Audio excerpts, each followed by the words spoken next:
Chapter 300. Absolutely disgusting. What the hell are you doing? XX. There's so much good food here. Why are you eating instant noodles? Shuamin was getting a little pissed off. Linny was a guest he'd invited. Even if the two of them knew each other, or had some sort of conflict, there was no need to be like this. And no.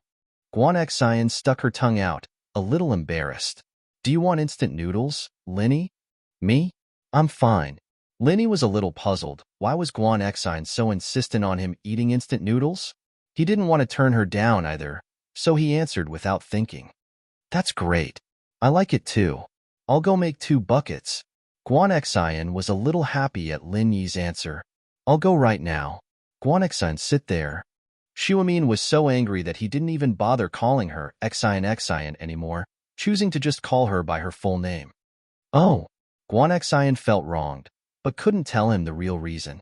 She could only sit down gloomily. If she'd known this would happen, she wouldn't have made the food so disgusting. Even if she just cooked it casually, it would still have been delicious. I haven't had instant noodles in a long time. I kind of miss the taste. Linny smiled. Grandpa Guan, don't be mad. Guan Xian's just too passionate. Guan Xian looked at Lin Yi gratefully. She was about to poison him to death, but he was still helping her out. What a nice guy. Yeah, he wouldn't have taken a bullet for her if he wasn't a nice guy, and he wouldn't have risked his life to save her today. Girls in their prime always like to fantasize about having a prince charming by their side. It was the dream of every girl her age, and it was obvious that Linny wasn't as good as she thought he was. But Guan Xian had taken it upon herself to make Linny her Prince Charming. In fact, it was very simple for Lin Yi to block the bullet. No matter who was behind him, he just didn't want to hurt the innocent. Even if it wasn't Guan Xian who was kidnapped, Lin Yi would have done it if it was anyone else he was familiar with. If Guan Xian knew that Lin Yi acted so quickly in exchange for a kiss from Tang Yun, what would she think? Looking at his granddaughter's grateful expression towards Lin Yi, Shuamin was even more surprised this time. These two didn't seem to have a conflict, did they? What kind of relationship was that? Why is Xin acting so weird today? Lin Yi actually cooperated? Alright, let's not talk so much. Since you're familiar with it, let's eat it. I'll go first. Guan Shuamin picked up a piece of sweet and sour fish with his chopsticks. Guan Xian wanted to stop him, but it was too late. She could only grimace and wait for her grandpa's scolding. This fish is very tender. Not bad. Guan Shuamin's eyes widened as he spat out the fish in his mouth. He gasped, "What's in it?" "Aya, my old life." Shuamin thought that the fish was soft and tasty when it first entered his mouth, but the next moment, a wave of spiciness rushed to his nostrils and almost made him cry. "Grandpa, I'm sorry." Guan Xian hurriedly passed a bottle of water to Shuamin. "I accidentally knocked over the mustard." "Knocked over the mustard?" Shuamin took a sip of water to catch his breath. "Then why did you bring it here? Didn't you kill Grandpa?" "I said I was going to cook it again." "Grandpa, you didn't let me." Guan Xian said carefully. "All right, forget it. We'll pass on the sweet and sour fish. Have Auntie Lu take it away. We'll eat something else." Shuamin waved his hand helplessly. I'm sorry, I made a fool of myself in front of you. Come, let's eat something else." Xian isn't usually like this. She might have been a bit careless when she heard that a handsome young man like you was coming. She's pretty good at cooking. Why don't you try some? Linny looked oddly at the sweet and sour fish Auntie Lu was taking away. Knocked over the mustard? Linny picked up his chopsticks and picked up a piece of stir-fried pork with bamboo shoots. He was just about to eat when Guan Xian said, "Wait, ? Lin Yi turned to Guan Xian. Let's just eat instant noodles," Guan Xian said weakly. Linny had a rough idea of what was going on by now. He stuffed the bamboo shoot into his mouth. It was very salty. Linny picked up a few dishes closer to him and tasted them. They were either too sweet or too spicy. None of them were tasty. What do you think? Not bad, right? Guan Shuamin, on the other hand, was waiting for Lin Yi's praise. As long as he had Lin Yi's appetite, he wouldn't have to worry about Lin Yi stopping by to discuss medical matters with him. "It's not bad." Lin Yi smiled bitterly. "HM?" Shuamin paused. Wasn't Lin Yi's expectations a bit too high? And this was just not bad? Which of his old friends didn't praise his granddaughter Xian's cooking? Even their children and grandchildren were shameless enough to come here for free meals. His granddaughter was hailed as the invincible beauty goddess of cooking in the family quarters. But since it was Linny who said it, Shuamin couldn't argue with him. After all, Linny was his teacher now. Haha, your taste is pretty high. This old man thinks it's not bad already, Shuamin said as he picked up another dish. High taste? That's high. Linny smiled bitterly. He'd already made up his mind by saying that it was okay, but he'd said something against his will. Shuamin spat out a mouthful of stir-fried pork with bamboo shoots. He quickly drank a mouthful of water and said, Xian, did you kill the salt cellar? Guan Xian lowered her head in embarrassment, not daring to look at her grandpa and Lin Yi. Today was too embarrassing. Shuamin quickly tried a few other dishes with his chopsticks and spat them out again. He finally understood that Lin Yi's not bad was already praising today's food. Today's food couldn't even be described as bad. It was unbelievably bad. Xian, this food? Shuamin's eyes widened. You don't usually cook like this. Grandpa Guan, maybe Xian was frightened today. Linny wanted to say a few words to comfort Guan Xian, but she cut him off. Guan Xian didn't want her grandpa to know what happened at the hospital today. It'd make him worry, so she cut Linny off and said her real purpose, Grandpa, I'm sorry. I actually did it on purpose. On purpose? You made it this bad on purpose? What's going on? Shuamin blinked, not expecting Guan Xian to say that. Chapter 301. Xian's bias. I think he wouldn't want to come back after tasting my cooking. He's afraid of being poisoned. Guan Xian explained sheepishly. Linny had more or less guessed Guan Xian's intentions. Guan Shuamin had praised his granddaughter to Lin Yi more than once, saying that she was a good cook and a well-mannered person. Lin Yi naturally understood the old man's intentions. Guan Shuamin, on the other hand, must have told Guan Xian something similar back at home as well. It was only natural that Guan Xian was conflicted. Any girl wouldn't be too happy if they were told that a handsome young man was coming to their house, asking them to get to know him better. Guan Shuamin was pissed off. This was the first time he'd lost face. Linny is my guest. How could you do this? It's fine if you guys know each other, but if it were someone you don't know, they'd be slamming the door and walking out already. How is this treating someone to a meal? You're trying to poison him to death. I'm sorry, Grandpa. Guan Xian lowered her head, realizing that she'd gone too far. She hadn't thought too much about it before. She'd only wanted the young man to leave as soon as possible. Now that she thought about it, where would her grandpa's face go? Haha, it's fine, Grandpa Guan. Don't blame Guan Xian. Linny smiled. Actually, to tell you the truth, you kept telling me how good your granddaughter was, and I didn't even dare to visit you. It's normal for Guan Xian to feel the same way. Is that so? So I'm the one worrying too much then? Guan Shuamin thought about it for a moment. It seemed like he'd been a little too hasty, so he shook his head. All right, let Annie Lu make a few dishes. I'll go. Guan Xian stood up, a little embarrassed.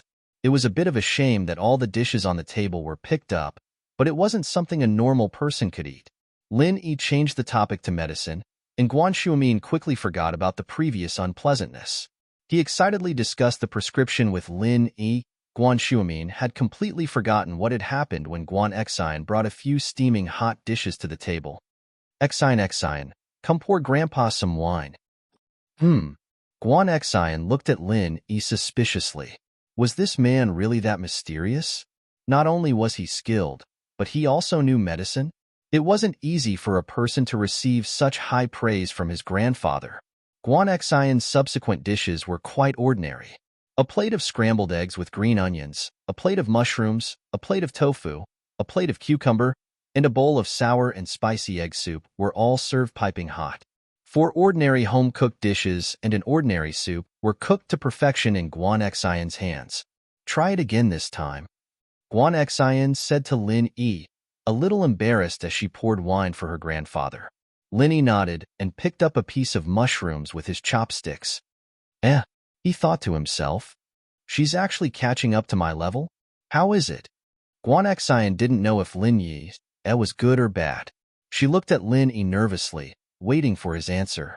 But for these home-cooked dishes, Guan Xian had given it her all, bringing out the young divine chef's abilities to the extreme. I didn't think home-cooked food could be this good.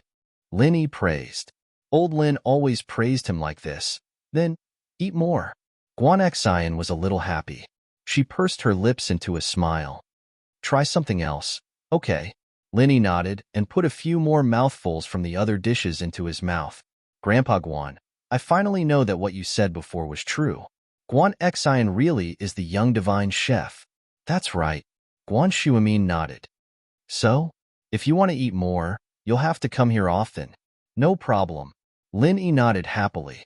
Shuamin had a taste of Guan Xian's new dishes, frowning as he took a bite. Xian, aren't you being biased? I've tried these dishes before. Why aren't they as good as today's? It looks like Lin Yi's treatment is different now that he's here. The poison dishes from before are upgraded to delicious food that even I've never tasted before. Grandpa, Guan Xian was a little embarrassed by Shuamin's words. Haha, Lily, it looks like you'll have to come more often. This old man will have to enjoy the delicious food with you. Guan Shuamin smiled. I'll definitely come more often. Lin Yi nodded. He was here because of Guan Shuamin's invitation, but also because he wanted to discuss the medical company with Guan Shuamin. If that were to happen, he'd have to come here more often. Guan Xian was a little embarrassed as she looked at Lin Yi. She was a little surprised, but also a little lost. It seemed like she had a chance again. If he came here more often, then their relationship would definitely improve. But was this the right thing to do? After dinner, Guan Xian went to clean up the dishes while Lin Yi and Guan Shuamin went upstairs to Guan Shuamin's study. Lin Yi's expression returned to a serious one as he closed the door. Grandpa Guan, I actually have something important to discuss with you this time. Oh? What is it? Guan Shuamin paused. He didn't think that Lin Yi would have something to discuss with him. He'd originally wanted to discuss the condition of Lu Tiany's father, Lu Zhenhu, with Lin Yi. Guan Shuamin could barely control Lu Zhenhu's angina, but couldn't cure it. So he wanted to discuss it with Lin Yi and see if there was anything he could come up with. But since Lin Yi had something to discuss, he'd talk about Lin Yi first. Grandpa Guan, I'd like to start a medical company and sell some Chinese medicine. Lin Yi got straight to the point.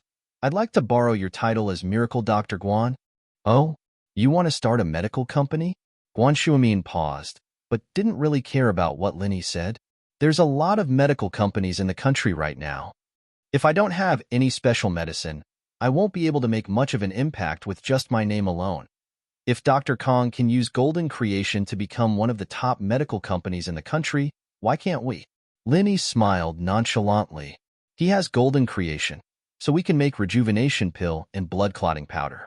There are a lot of similar names in wuxia novels anyways. Oh. Guan Shuamin paused. You have the recipe for Golden Creation? Chapter 302. The problem of funding. Guan Shuamin looked at Lin Yi in shock. The formula for Golden Creation had always been a top secret in the industry. No one knew about it, and while many pharmaceutical companies had paid a high price to hire Eastern physicians to do research on it, no one had been able to find the formula. But Lin Yi had a formula with similar effects? But when he thought about Lin Yi's painkiller formula, Guan Shuamin didn't doubt that Lin Yi was just joking. If he said it existed, then it definitely existed. If he said it worked, then it worked. Guan Shuamin had no doubt about that. If there really is, then with the painkiller prescription in our hands, we'll be able to compete with Miracle Dr. Kong on equal footing with these two products. Guan Shuamin nodded. He wasn't interested in business, but he was very interested in Lin Yi's formula. Grandpa Guan, I'll use my formula to buy shares, and I'll borrow your name to start a pharmaceutical company. Are you interested? Lin Yi spoke his mind. Lin Yi had a general understanding of Guan Shuamin through their few interactions. The man didn't care much for fame and fortune and had almost no desire for it. Prescriptions, on the other hand, were very important to him. It wasn't that he wanted the formula for himself, but that he wanted to study the properties of the formula. You can use my name for free. Guan Shuamin waved a hand.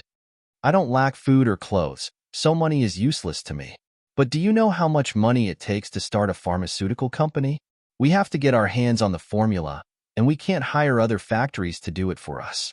We'll need a production line as well, and we'll need at least 100 million to start the company. 100 million? Lin Yi didn't have any experience in business, so he paused. That's a bit much. Do you have the money, Elder Guan? I'll take a smaller share.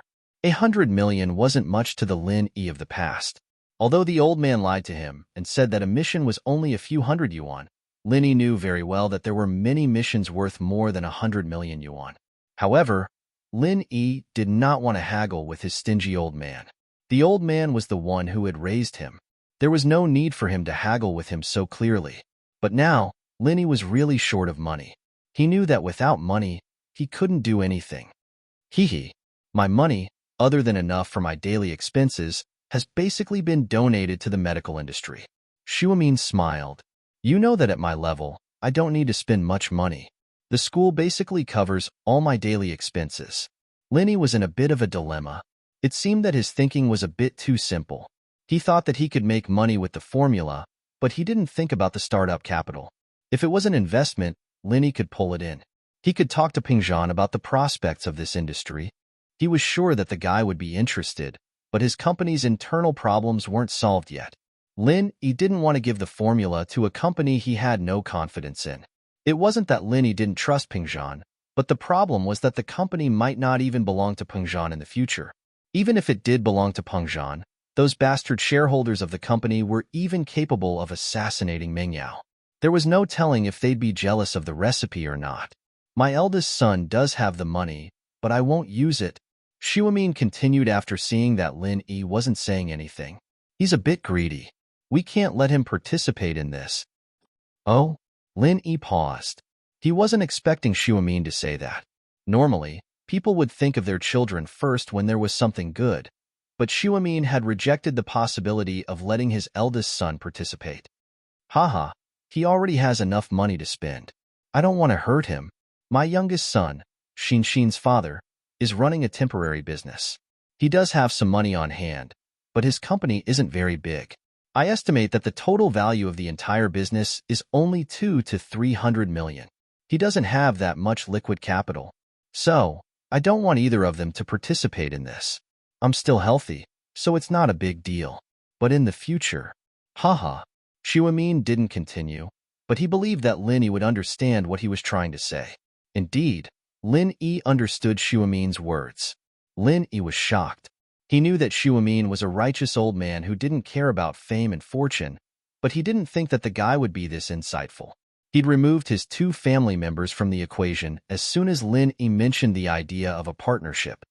Grandpa Guan, it's not a problem to give them some shares, Lin Yi said, a little embarrassed. No need. Shuamin shook his head. Don't talk about them. I don't even want the shares. Lin Yi was stunned. How can you do that? How can I borrow your reputation? You brat. Let me finish. Shuamin didn't know whether to laugh or cry at Lin Yi's words. I haven't finished yet. Okay, Grandpa Guan, go ahead. Lin Yi was familiar with Shuamin now, so he wasn't as restrained as before. In fact, the two of them had become good friends since the last time they talked about medical problems. Xian is my favorite granddaughter. If it's possible, you can just give her a small part of the shares.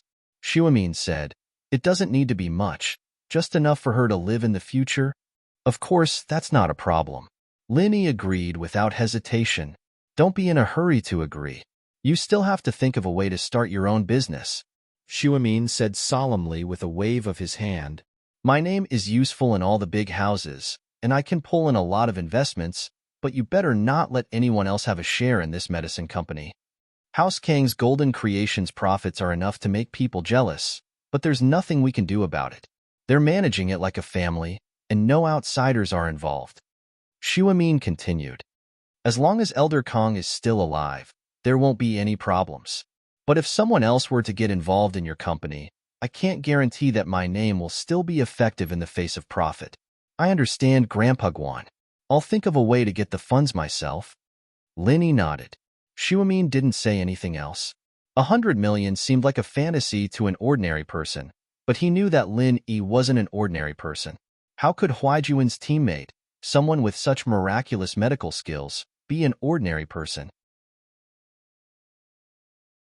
Chapter 303. The Young Miracle Doctor, It's Useless.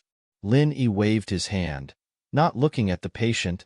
Since it's your patient, Grandpa Guan, I'll take a look with you. All right, I'll call him and ask him to come over. Guan Shuomin nodded. Lin Yi was right. Seeing the patient wasn't as direct as looking at the patient. Having Lin Yi with Elder Lu was much better than doing research on his own. Oh, the patient's nearby? Lin Yi asked, surprised. Yeah, he lives in this district. It's only a few minutes' drive. It'll be quick. With that, Guan Shuomin picked up the phone on his desk and dialed a number. In the family compound of Songshan Medical University was a luxurious villa that was comparable to Guan Shuomin's mansion. A young man in his 20s was talking angrily to a middle-aged woman. Auntie, isn't Sun Jingyi looking down on House Wu a little too much by doing this? We're a Wulian house, after all, and we're one of the 4 great guardian houses. What's House Sun? They're just a new house, and I'm already giving them a lot of face by asking for their hand in marriage. But that old man's son doesn't know what's good for him, saying that he doesn't want to get involved in young people's affairs, telling me to work hard on my own. The speaker was Wu Chuntian, the most promising young man in House Wu's younger generation. He was known as Little Wu Iron Fist.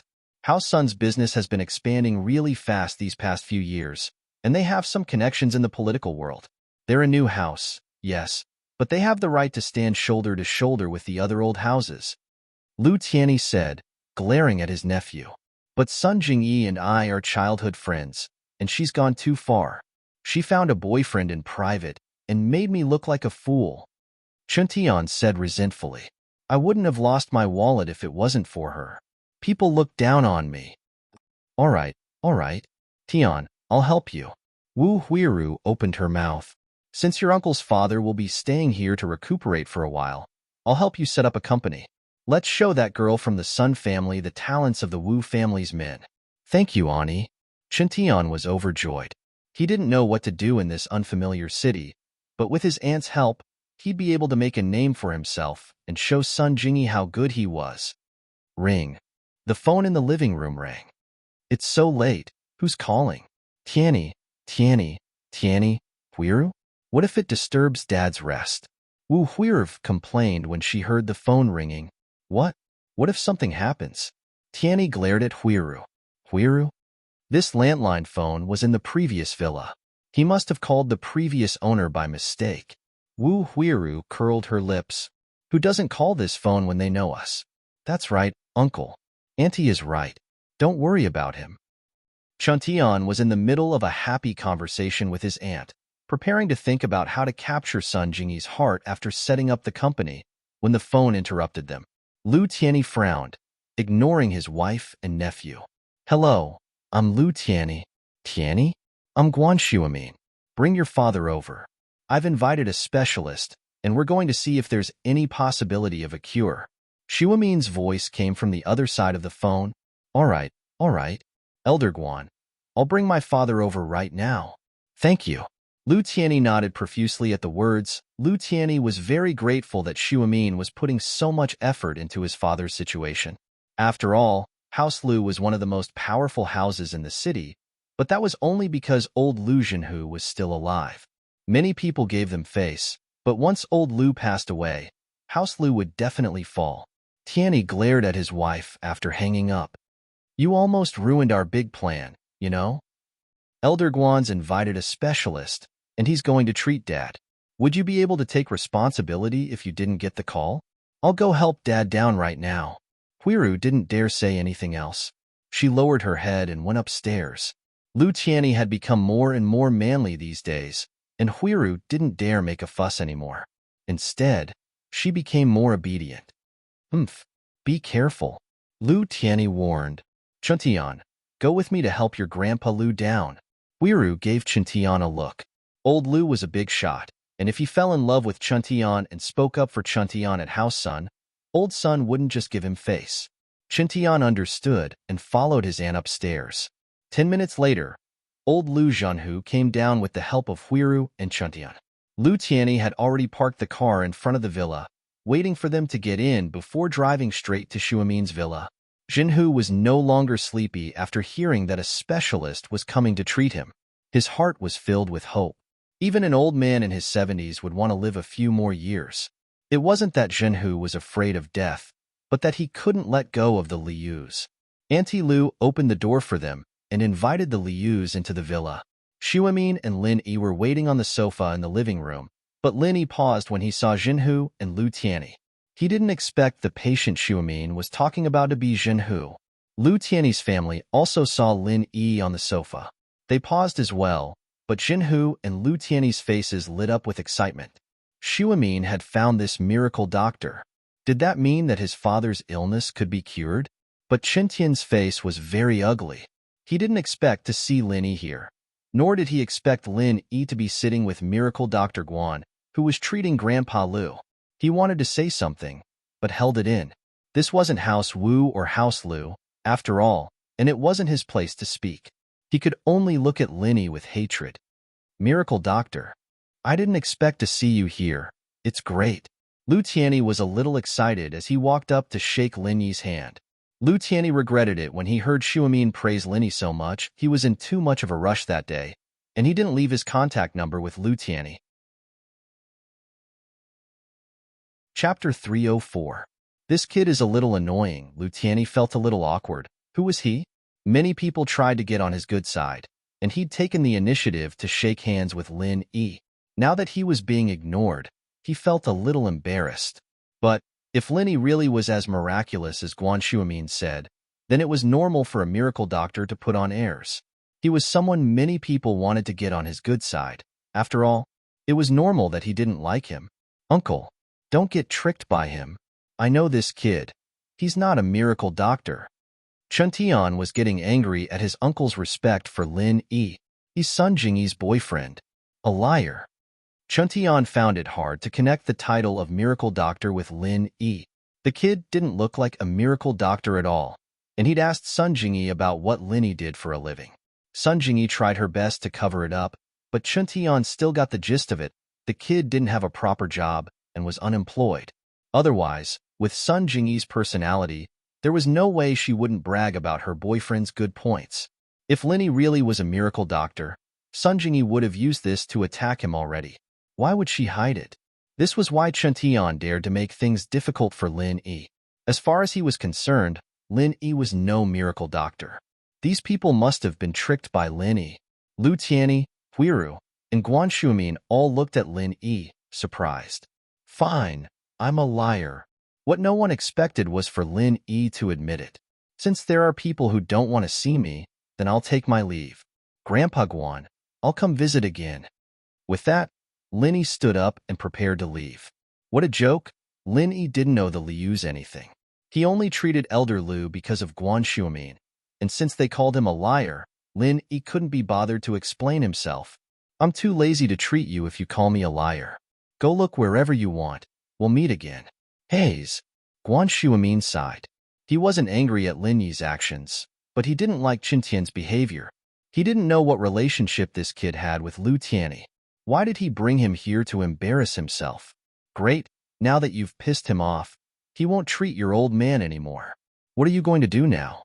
In terms of age, Chuntian was a few years older than Lin Yi, but in Xuemin's eyes, Chuntian was just a kid. Lin Yi, on the other hand, was his old friend, his teacher. Lin Yi walked towards the entrance of the villa without any hesitation. Guan Xuemin didn't stop him. Lu Tianyi was stunned for a moment, but then he panicked. They had finally found Lin Yi. How could they let him go just like that? Lu Tianyi couldn't care less about his identity. He stepped forward and grabbed Lin Yi. Little magic doctor, please wait. Why should I stay? Lin Yi pursed his lips. What if someone calls me a liar? Pa. Lu Tianyi slapped Huiru's face. He may be Chuntian's uncle, but Chuntian was still a member of House Wu, and a rising star of the younger generation at that. He couldn't discipline him directly, so he vented his anger on his wife, who was also a Wu. It was natural for a man to discipline his wife. Even if the Wu family knew about it, they wouldn't say anything. After Wu Huira married into the Liu family, she would be a member of the Liu family. Look at your nephew. What did you do? What did you do? Tianyi roared, frustrated. You're the perfect example of a loving aunt ruining her nephew. Huiru was stunned by Tianyi's sudden slap, but she realized that she shouldn't have brought Qintian with her when she regained her composure. She'd pissed off the little miracle doctor, and if the brothers of House Liu found out about it, they'd all divorce her as their sister-in-law. Pa. Huiru slapped Qintian's face. What nonsense are you talking about? If you keep this up, I'll call my brother and tell you to go home. Qintian didn't dare say anything after being slapped by his aunt. There were many rules in a big family, and it was natural for the elders to discipline the younger ones. Qintian lowered his head and focused all his hatred on Lin Yi. As far as he was concerned, all of this was because of Lin Yi. Little magic doctor, you see. Liu Tianyi had already made his stance as he looked at Lin Yi with pleading eyes. Yes, pleading. Curing his father's illness was his biggest wish. Oh, this kid's a bit annoying. I don't want to see him anymore. Lin Yi glanced at Qintian. Huiru, why aren't you taking Qintian out? Liu Tianyi glared at Huiru. Why was she so insensible? You can see that the little magic doctor hates your nephew. Why don't you make him disappear from the doctor's sight? Oh, okay. Huiru pushed Qintian. Tian, let's go out first. Qintian himphed, unsatisfied. He looked at Lin Yi viciously and mouthed, just you wait. Before leaving the villa with Huiru, Lin Yi didn't even look at Qintian. Who cared what he said? There were many people who wanted to humiliate him, but none of them got what they wanted. Of course, that was unless his old man could torture him to the point where he couldn't do anything about it. Little divine doctor, that disappointing kid has already been driven out by me. Can you treat my father now? Liu Tianyi asked carefully as he looked at Lin Yi. Did I say I'm going to treat your father? Lin Yi looked at Liu Tianyi. Was there something wrong with this guy's head? When did he say he was going to treat his father? That's... Tianyi's face froze as he groaned inwardly.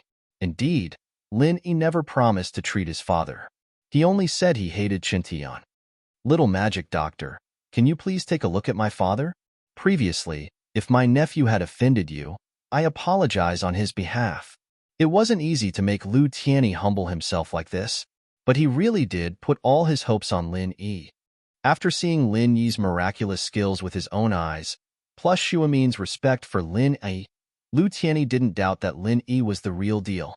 If it were anyone else, even a miracle doctor, Liu Tianyi wouldn't act like this. But Liu Tianyi didn't dare underestimate this young man who was called a specialist by Guan Xuemin and Miracle Dr. Guan, especially with Lin Yi's temper. It was normal for powerful people to have a temper, and Liu Tianyi understood that. He was sure that Lin Yi was a master. Chapter 305. A rip-off. The crowd went into an uproar at Lin Yi's words. Even Guan Xuemin was staring at Lin Yi in shock. Elder Liu could live for another 8 to 10 years if he could keep his condition under control, but that was under the condition that the angina wouldn't act up again.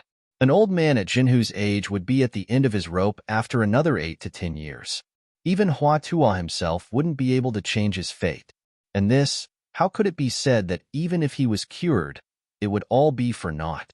Sickness and death were part and parcel of human nature. It was normal for descendants to die 8 to 10 years later. Ha ha ha. Young man, you're right. In another 8 to 10 years, I'll be buried. That's only natural. However, if you can let this old man not be tormented by illness in these few years, this old man will be eternally grateful. Jinhu was no longer afraid of death at his age, and Lin Yi wasn't wrong. Most importantly, Jinhu knew very well that this daughter-in-law of his had offended Lin Yi from the start, and her nephew had offended Lin Yi as well.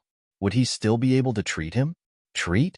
For your sake, I'll reluctantly do it, but there'll be a fee. The only person Lin Yi had a good impression of was Elder Liu. No matter what, the old man knew how to repay kindness. He'd even invited Lin Yi to Yinjing a while back, so Lin Yi had a good impression of him. Still, Lin Yi wasn't in a good mood if he agreed to treat just like that, so he came up with a compromise. A fee? Not a problem. Liu Tianyi nodded quickly after hearing Lin Yi's terms. It was only right and proper to pay for treatment, so Lu Tianyi had no objections. Excuse me, young miracle doctor. How much does it cost? 10 million a year. Lenny said. It takes a year to cure? But 10 million. All right, no problem. Lu Tianyi hesitated for a moment, but he still nodded. Although 10 million was not a small number, it was nothing compared to his father's health. Are you sick? Lin Yi frowned after listening to Lu Tianyi's words. I said 10 million a year, not a total of 10 million. Ah. Lu Tianyi was stunned, and his heart was burning with anger. He also guessed that Lin Yi might be taking advantage of his misfortune, but there was nothing he could do. He had directly offended Lin Yi, and it was almost impossible to make Lin Yi relent. He didn't dare to show his dissatisfaction, because if he did, Lin Yi might not treat him even if he offered money. Then, how much does it cost? Didn't I just say it? He can still live for 8 to 10 years. Don't you know how to calculate it yourself? Lin Yi looked at Lu Tianyi with disdain. Then, isn't that 80 million? Lu Tianyi was shocked. This was really a large number. 80 million? Lin Yi couldn't help but be amused. Well, if you want your old man to suddenly get sick after 8 years, then 80 million. Anyway, if he doesn't die after 8 years, he will definitely die when the disease breaks out. Lu Tianyi couldn't help but smile bitterly after listening to Lin Yi's words. Lin Yi seems to want 100 million from me. If it's 100 million, then it's better to say it clearly. It seems that I am reluctant to spend money on my father. He can't guarantee that his father can only live for 8 years. According to what Lin Yi said, 80 million is only for 8 years. If he suddenly dies after 8 years, then he is not a filial son. Guan Shuimin also understood at this moment, and his expression was a little strange. He just told Lin Yi that there is no startup capital, and now, the startup capital is here? Lin Yi really extorted a lot of money. Although Guan Shuimin knew that Lin Yi was just using this as a pretext to make a fuss, who asked the Lu family to offend Lin Yi? Guan Shuimin didn't say anything. In this situation, it was not appropriate for him to interrupt. Elder Guan, you see? Lu Tianyi was a little helpless. If it was 10 million, he could take it out immediately, but if it was 100 million, he also had to plan. Isn't it a little too much? Therefore, he wanted Guan Shuimin to help him. Mr. Lu, you really overestimate me. Guan Shuimin shook his head. My relationship with Lin Yi can only be regarded as a teacher and a friend. I can't interfere with him or anything. A teacher and a friend? That's half a teacher if you ask. Tianyi paused a little helplessly. I'll be honest with you. House Lu is a big house, but it'd be hard for us to take out 100 million in cash. What would you ask your teacher to do? Guan Shuimin smiled bitterly. Lu Tianyi was stunned, not understanding what Guan Shuimin was saying. Lil Yi is half a teacher to me. Guan Shuimin didn't feel embarrassed at all. Shuimin didn't feel embarrassed at all. He was a man of honor, and he respected Lin Yi's medical skills. He wouldn't hide anything just because he was afraid of losing face. What? Lu Tianyi was shocked and looked at Lin Yi in disbelief. Guan Shuimin actually said that Lin Yi is his teacher? How? How is that possible? However, Lu Tianyi was a person who had seen the world, and he immediately understood. Yes, even Guan Shuimin couldn't do anything about his father's illness, so how could his student do anything? The only possibility was that Lin Yi was better than Guan Shuimin. That's all I have to say. Guan Shuimin waved his hand. I've already introduced Lil Yi to you, and it's up to you whether you want to treat him or not. But don't worry, even if you don't take out the 100 million, I will still do my best. If possible, I will ask Lily for help. 100 million. Okay, no problem. Having figured out the relationship between Lin Yi and Guan Shuimin, Lu Tianyi agreed without hesitation. Although it was difficult for the Lu family to take out 100 million in cash, they could sell off some of their stocks and real estate to get the amount. As the core figure of the Lu family, his father couldn't be harmed. As long as his father was healthy and alive, the Lu family had hope. All right, call me when you have the money ready. Lin Yi nodded and got straight to the point. You can find me if you want to talk to Grandpa Guan. I'll be going now. It's getting late. All right, Miracle Dr. Lin. Do you need me to send you off? Lu Tianyi had already thrown caution to the wind. It was only 100 million, right? Compared to his father's health, it really wasn't much. House Lu was different from other rising houses, and the reason why they were doing so well was because of Lu Zhenhu's connections and reputation. Lu Tianyi wanted to send Linny off because he wanted to know where Linny lived. He wasn't worried about the 100 million anymore. He was worried that Linny would go back on his word. Chapter 306. Parting on bad terms, all right? Shuamin nodded. Be careful on the road. You've been drinking, so if you're driving, I've been awake for a while now. Do I look drunk to you, Grandpa Guan? Linny smiled. Drinking? Linny rarely got drunk. Ever since he started practicing the art of dragon mastery, Linny's tolerance for alcohol had increased as well. The old man at home often dragged Lin Yi to drink with him, but it was always old Lin who was completely drunk after the drinks, while Lin Yi was completely fine. Old Lin was quite annoyed by this. Drinking with someone who couldn't get drunk wasn't fun at all. In the end, old Lin stopped allowing Lin Yi to drink, telling him to drink plain water instead. The reason was simple. He thought Lin Yi was wasting alcohol, and since drinking was the same as drinking water, he might as well drink water instead. Shuamin nodded. Lin Yi didn't look drunk at all. What he'd done to House Lu just now was enough to make them lose their temper. After Lin Yi left, Lu Tianyi let out a long sigh and smiled bitterly at Shuamin. Elder Guan, I'm sorry for all the trouble I've caused. After all, Lu Tianyi had come to Shuamin for treatment. Now that he'd switched to Lin Yi, it was a little disrespectful. While Lin Yi had been introduced by Shuamin, Lu Tianyi still had to explain himself. He'd been too polite to Lin Yi earlier, and he was worried that Shuamin might have some ulterior motives. Lin Yi was a miracle doctor, but so was Shuamin. Lu Tianyi didn't want to offend him. Shuamin waved his hand. I don't have the ability, but I hope my patient can get better. Did you guys know Lin Yi before? He's the one who saved my father's life I told you about last time. Lu Tianyi explained. So, this is why I believe that he can cure my father's illness. All right, heaven wings. Zhenhu spoke up at this time. When you raise money, give Professor Guan an extra 2 million. Okay, Dad. Lu Tianyi quickly nodded. Forget about my consultation fee. I didn't cure your illness. Guan Shuamin waved his hand and was about to refuse. No matter what, you've helped me for so many days. You should give me the money, Zhenhu said. In his eyes, Shuamin's referral fee was acceptable. All right then, I'll accept it. Shuamin thought about it. He'd just gotten 100 million from Lin Yi, but he'd opened a company and might need more money. 2 million was good enough, and so he accepted the money. After a few more words, Lu Tianyi stood up and left. It was getting late, and Shuamin seemed to have drunk quite a bit. He didn't want to disturb his rest. On the way back, Huira heard that Lin Yi had asked for 100 million. She was shocked. House Wu was a powerful house, but they were still one of those hidden houses that specialized in ancient martial arts. They didn't have many industries, and 100 million was enough to last them for a few years. Uncle, that Lin Yi is a liar. He's Sun Jingyi's boyfriend. How could he be a miracle doctor? Don't let him trick you. Chun Tian was pissed off at Lin Yi's demand. If he let Lin Yi get 100 million, how was he going to compete with Lin Yi? Sun Jingyi wouldn't even look at him in the eye when the time came, and the funny thing was that this was all caused by his uncle's family. Wu Chuntian, what are you talking about? What do you know? Shut up. Lu Tianyi was angry at his nephew for being so immature.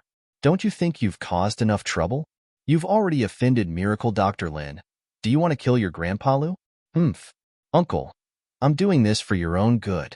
If you don't want to listen, then forget it. I won't bother you anymore. Qin Tian's stubborn young master's temper flared up.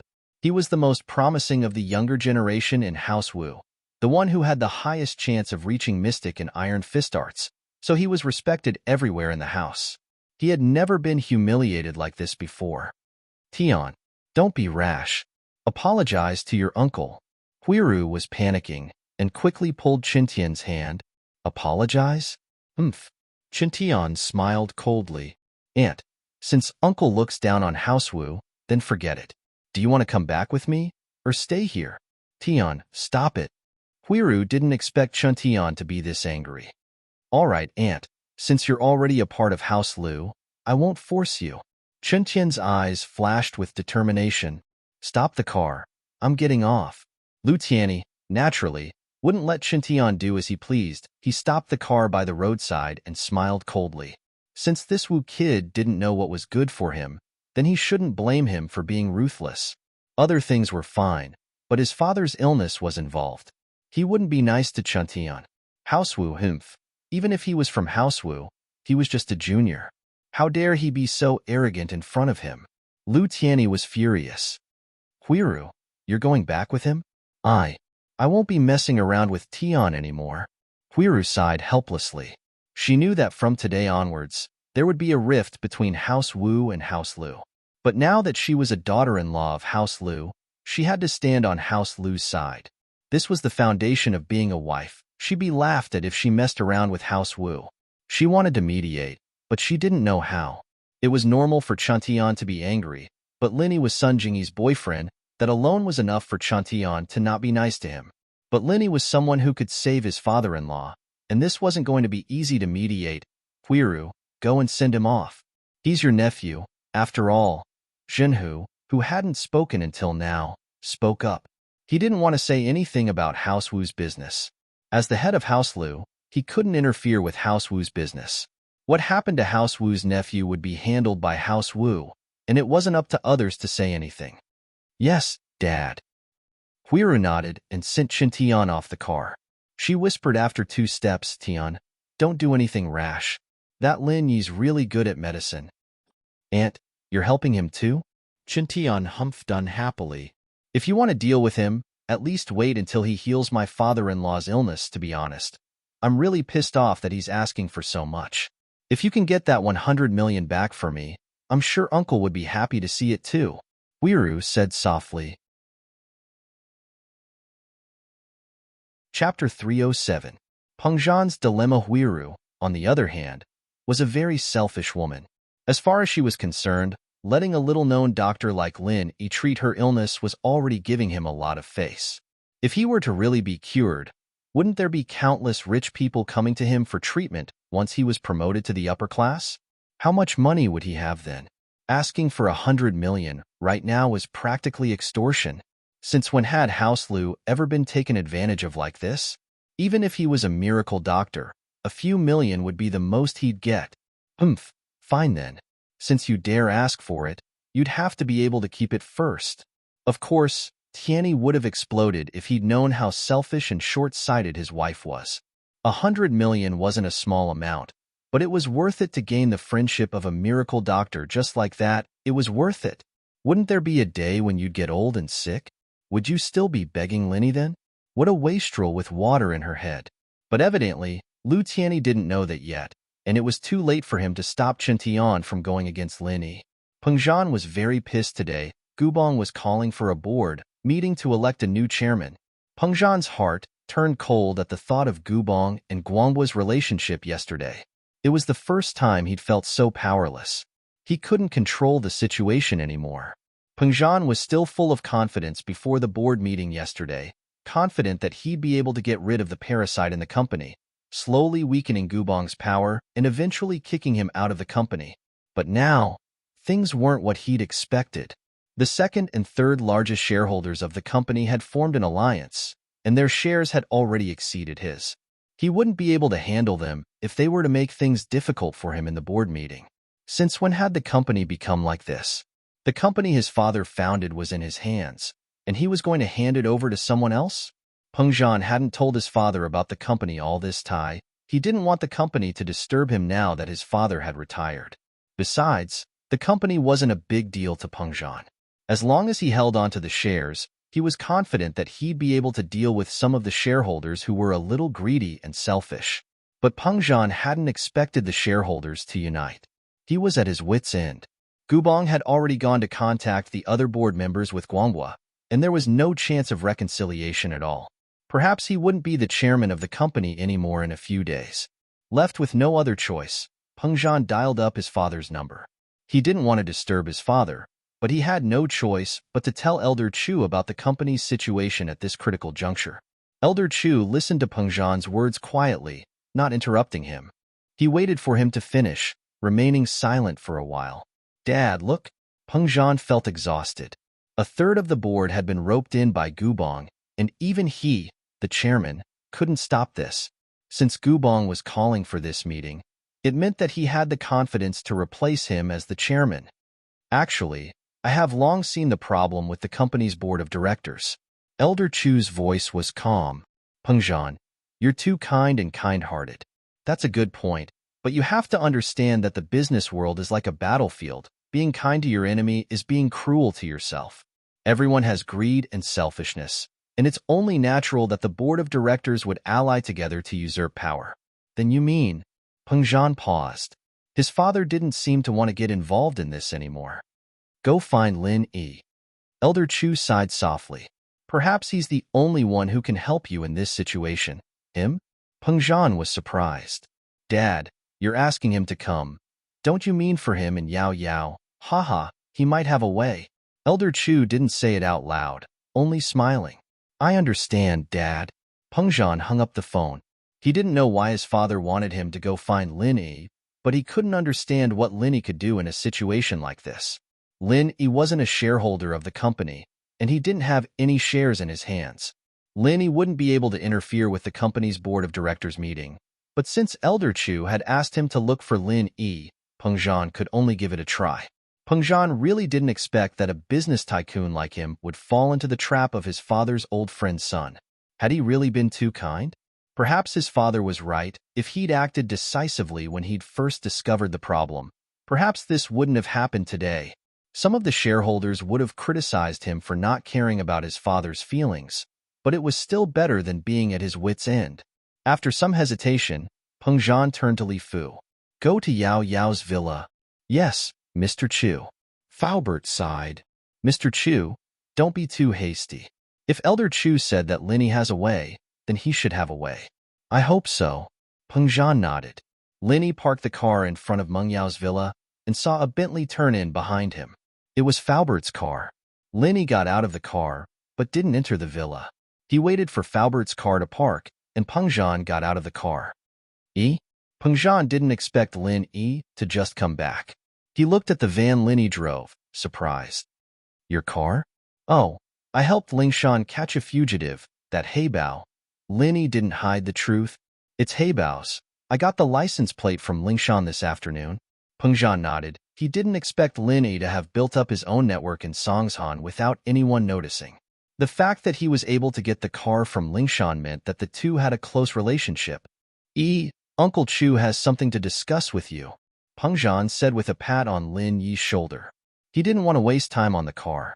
Oh, all right, let's talk inside, Lin Yi said as he locked the door. Pengzhan hesitated. Why don't you get in my car? Lin Yi paused, but understood immediately. He nodded. Okay. Chapter 308. Leave It to Melon E followed Pengzhan into the Bentley, who lit up a cigarette and handed one to Lin Yi. Lin Yi waved his hand. I'm not addicted. I don't like smoking. Pengzhan didn't mind as he passed it to Faubert casually. Uncle Chu's in some trouble. Pengzhan didn't know why his old man wanted him to go look for Lin Yi, but he couldn't understand why Lin Yi would care about company matters other than protecting Meng Yao. Lin Yi didn't have any experience in this, did he? It's about the company, isn't it? Lin Yi didn't wait for Pengzhan to finish, guessing that the only thing Pengzhan was worried about right now was the company's business. Yes, it's about the company. Pengzhan nodded, not hiding anything. He wasn't going to hide anything since he was looking for help. The second and third largest shareholders of the company have teamed up, and all the board members who are on good terms with them are on their side. They're planning to hold a board meeting to elect a new chairman. Pengzhan nodded, not hiding anything. Lin Yi waved his hand. Uncle Chu, you don't have to go into the details. I don't know much about company operations, but there's one thing I want to know right now. Will these two be a threat to your position in the company? Yes, they've been in the company for years, and they have a certain amount of connections. Some of the board members are on good terms with them, and I'd lose for sure if they teamed up. Pengzhan said. Lin Yi nodded, furrowing his eyebrows as he fell into deep thought. Pengzhan didn't disturb Lin Yi, since he'd never come into contact with company matters before. He'd need some time to digest what he'd just heard. Unexpectedly, Lin Yi asked a strange question all of a sudden. The second and third largest shareholders you mentioned, What's their relationship like before? Before? Peng Zhan paused, a little angry. From what I've seen before, their relationship wasn't that good. You know that the three major shareholders of the company, myself included, have a certain amount of power in the board of directors. There's no such thing as someone fawning over someone else, so from what I've seen, their relationship has always been tense.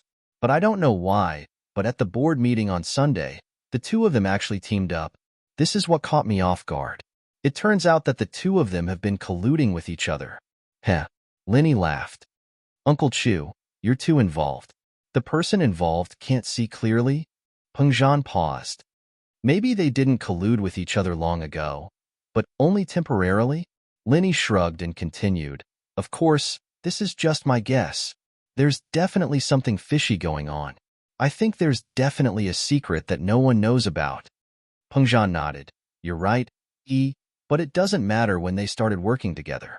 What's more important is how do I deal with them working together? Huh. Why deal with them? Linny smiled. Uncle Chu, haven't you thought about splitting them up, making them fight amongst themselves, or even inciting them to betray you? Linny hadn't run a company before, but the most common way to deal with his enemies was to divide and destroy them, or to incite internal strife and let them kill each other first. Of course, instigating defection was also a good way. Oh? Peng Zhan paused. He'd been thinking about how to deal with Jin Gubong and Xie Guanghua's team. He'd never thought about splitting them up, inciting them to betray him, or inciting them to fight amongst themselves. Tell me about these two shareholders. Who's the leader? Linny asked. Jin Gubong and Xie Guanghua are the two major shareholders. Jin Gubong's the one I've been trying to deal with. He's the reason why Yao Yao was attacked a couple of times. I was actually planning on using the theme park incident to cause trouble for Jin Gubong during the board meeting on Sunday, but Xie Guanghua jumped out of nowhere. With that, Peng Zhan explained the situation to Lin Yi. Old Xie doesn't speak or speak much, nor does he fight for power. Who knew that he'd be working with Jin Gubong this time? Peng Zhan's introduction, Lin Yi had a better understanding of the two shareholders of the company. This Jin Gubong was the leader this time, and getting him to defect was basically impossible. This Xie Guanghua that Peng Zhan was talking about was the key to solving this problem. Just as Peng Zhan had said, Xie Guanghua's behavior was completely different from his usual self on Sunday. There had to be something fishy going on. So Lin Yi decided to start with this person. All right, if that's the case, leave this to me, Uncle Chu. I'll take care of it. Lin Yi nodded. Where does Xie Guanghua live? Xie Guanghua? You're not planning on killing people and robbing them, are you? Peng Zhan paused as he looked at Lin Yi worriedly. Don't worry, I won't kill Xie Guanghua. Lin Yi gave Peng Zhan a reassuring smile. Killing him is the only way to solve the problem once and for all, but according to what you said earlier, I'd rather kill Jin Gubong than Xie Guanghua. Since I've set my sights on Xie Guanghua, I can't do something like that. Naturally, it wasn't that Lin Yi hadn't thought of killing Jin Gubong, but he didn't want to bring unnecessary trouble to Peng Zhan. Jin Gubong, no matter what, he was still the second largest shareholder of Peng Zhan Industries. The death of a small fry wouldn't be a big deal, but the death of a shareholder would definitely attract attention. Lin Yi still wanted to live a peaceful life in Songshan, so he didn't want to cause any trouble for now. That's good. Peng Zhan nodded. Xie Guanghua's house is in the Qianhua waterfront district, in the private villa area F. The 6th villa is his house. I understand. Leave it to me, Lin Yi said. I'll go talk to him now. Be careful. Peng Zhan didn't know if he was doing the right thing by asking Lin Yi for help, but since the old man had said so, Peng Zhan had to give it a try. Xie Guanghua isn't a normal person, either. He has a bodyguard of his own, a master. Also, Lin Yi narrowed his eyes as he looked at Faubert involuntarily. Lin Yi had mentioned a golden class master before, and Faubert's expression had been a little different back then. Could it be that his suspicions were correct? That Faubert was a master amongst masters? Chapter 309. Chapter 309. How did you get in? Lin Yi thought that it was quite possible. If Faubert really was Peng Zhan's bodyguard, then he had to be a physical practitioner, just like Wu Chen. While he was a practitioner, he didn't have any qi in his body because he trained in physical arts.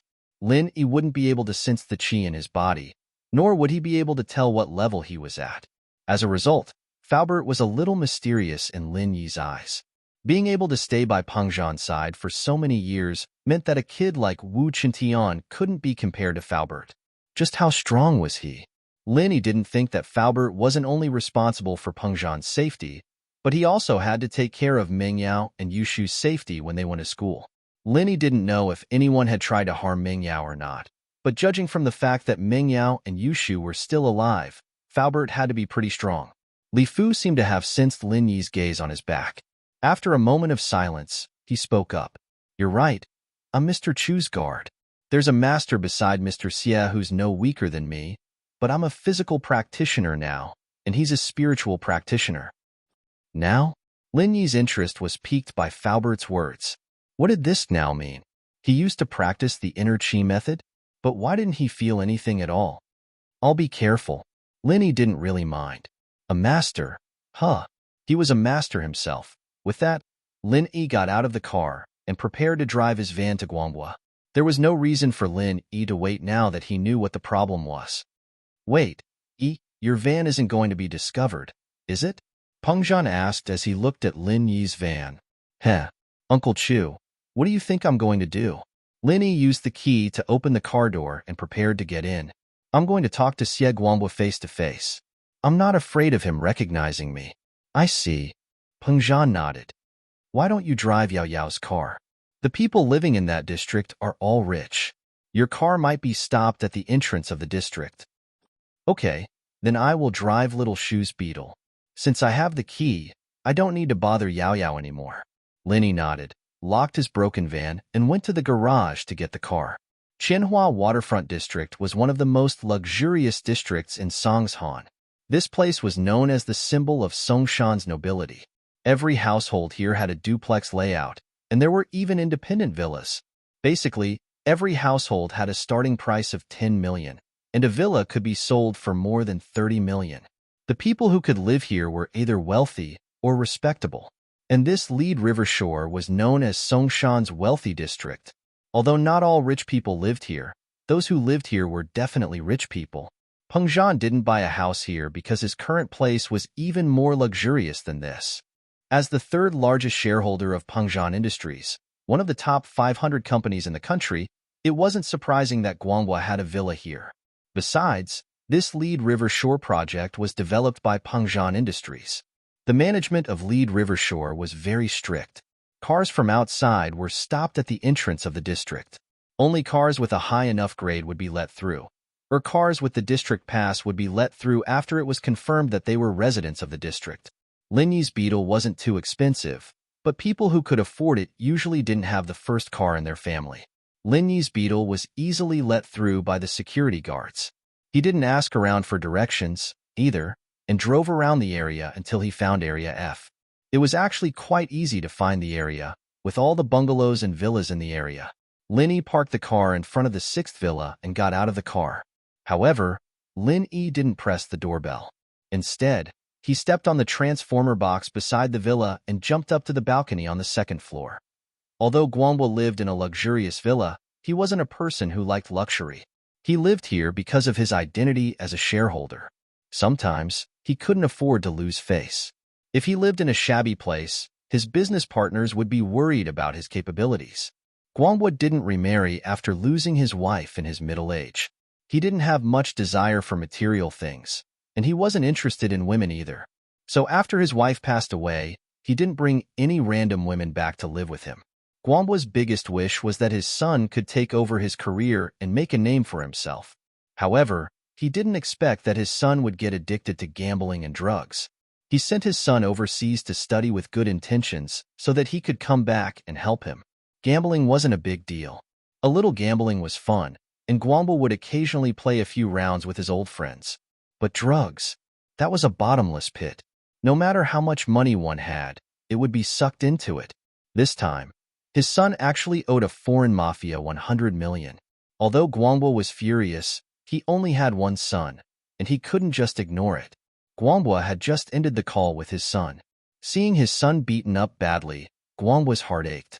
He wanted to rush to his son's side and save him. "Guanghua," a voice sounded in front of Xie Guanghua.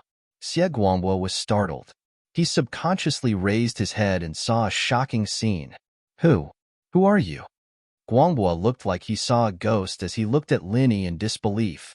He had ended the call with his son and was in a daze for a while. Then, there was another person in the room. The reason why Guangbo was surprised wasn't that Lin Yi had snuck into his room without a sound, but that Lin Yi had gotten in.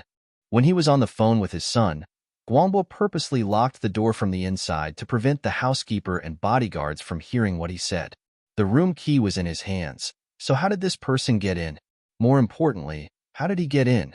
There were nannies and bodyguards downstairs, and it was impossible for him to enter without alerting them.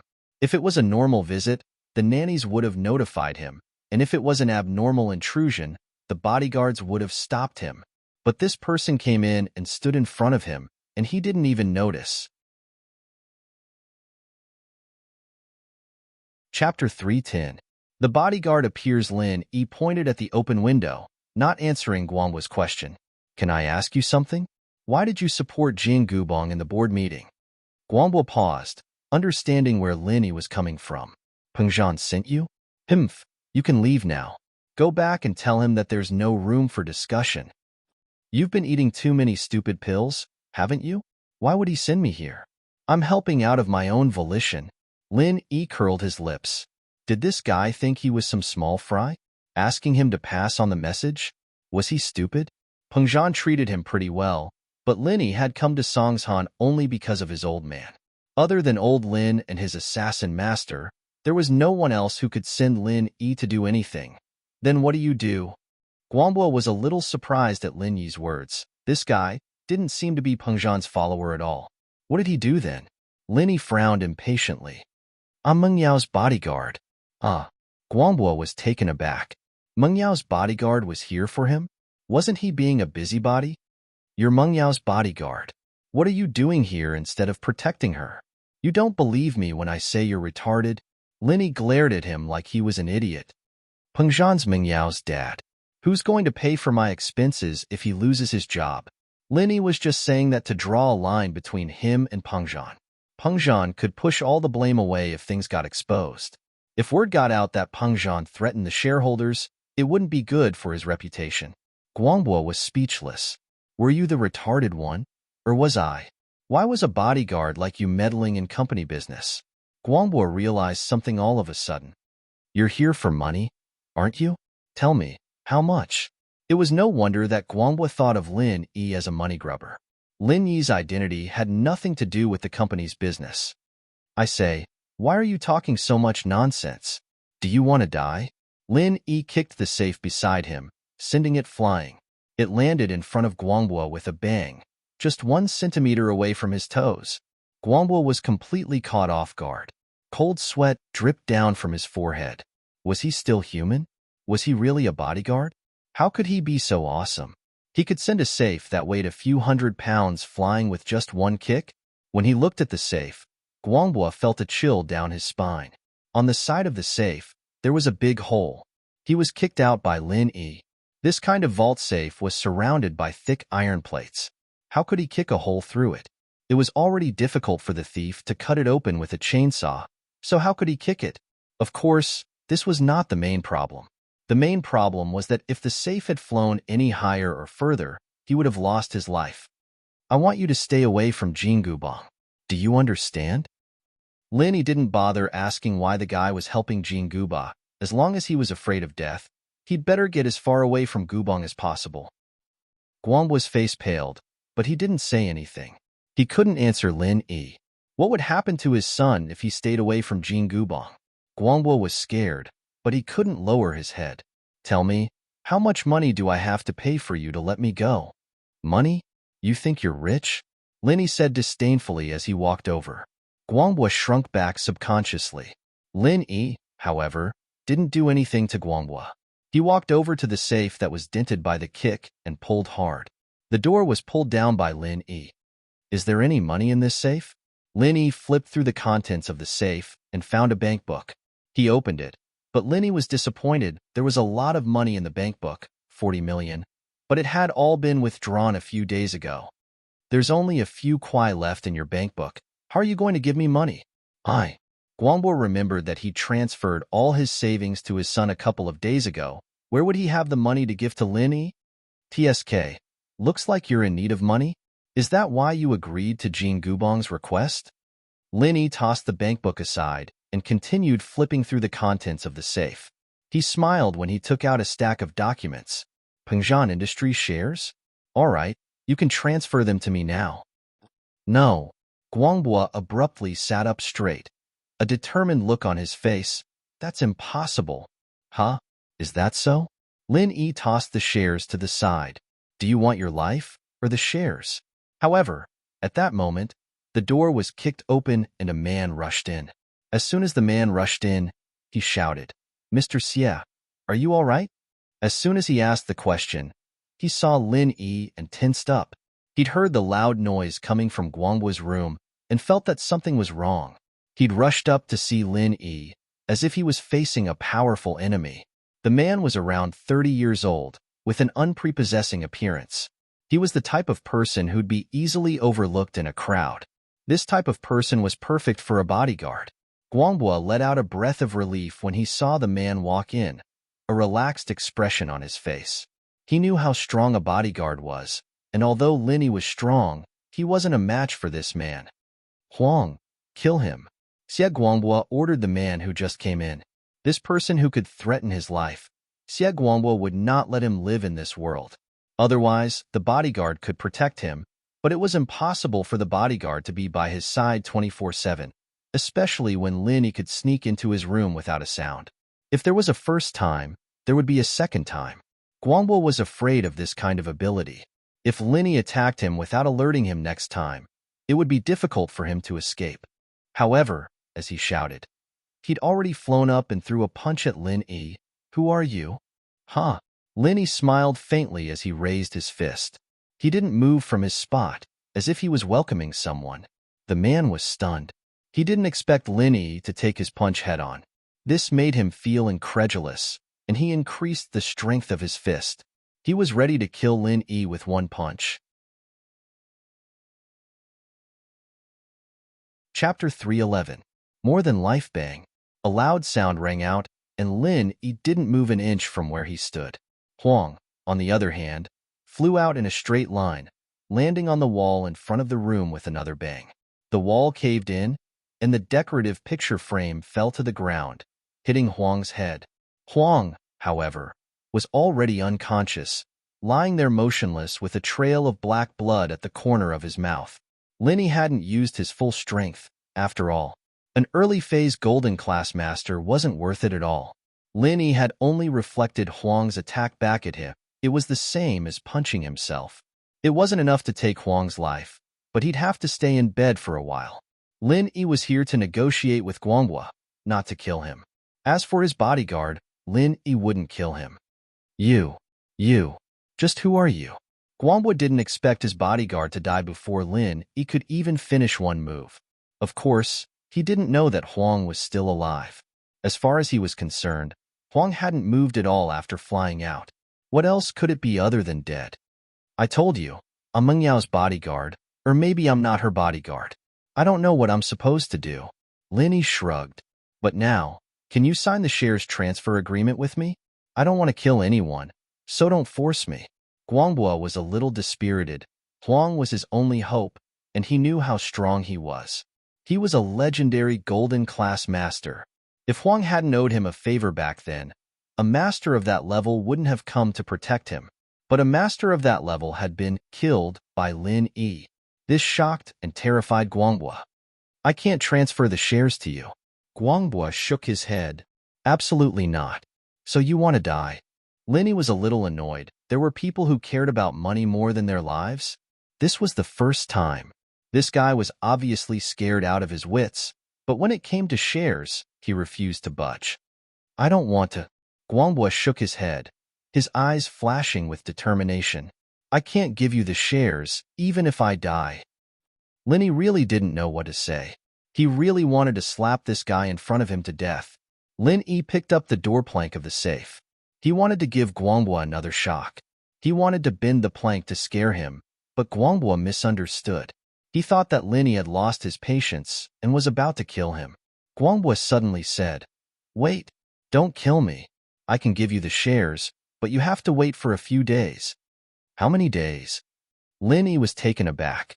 "At least after Jin Gubong becomes the chairman of the company, I'll give all my shares to you." Xie Guanghua said, "Even if I go to jail, it doesn't matter. You can kill me and I'll give you the shares, but I can't do it now." Guanghua's words confused Lin Yi. He had to wait for Jin Gubong to become the chairman before giving him the shares? He could even kill him afterwards? Was there such a ridiculous thing in the world? Was this Jin Gubong his father or grandfather? Was he really worth doing this for? What did Jin Gubong give you?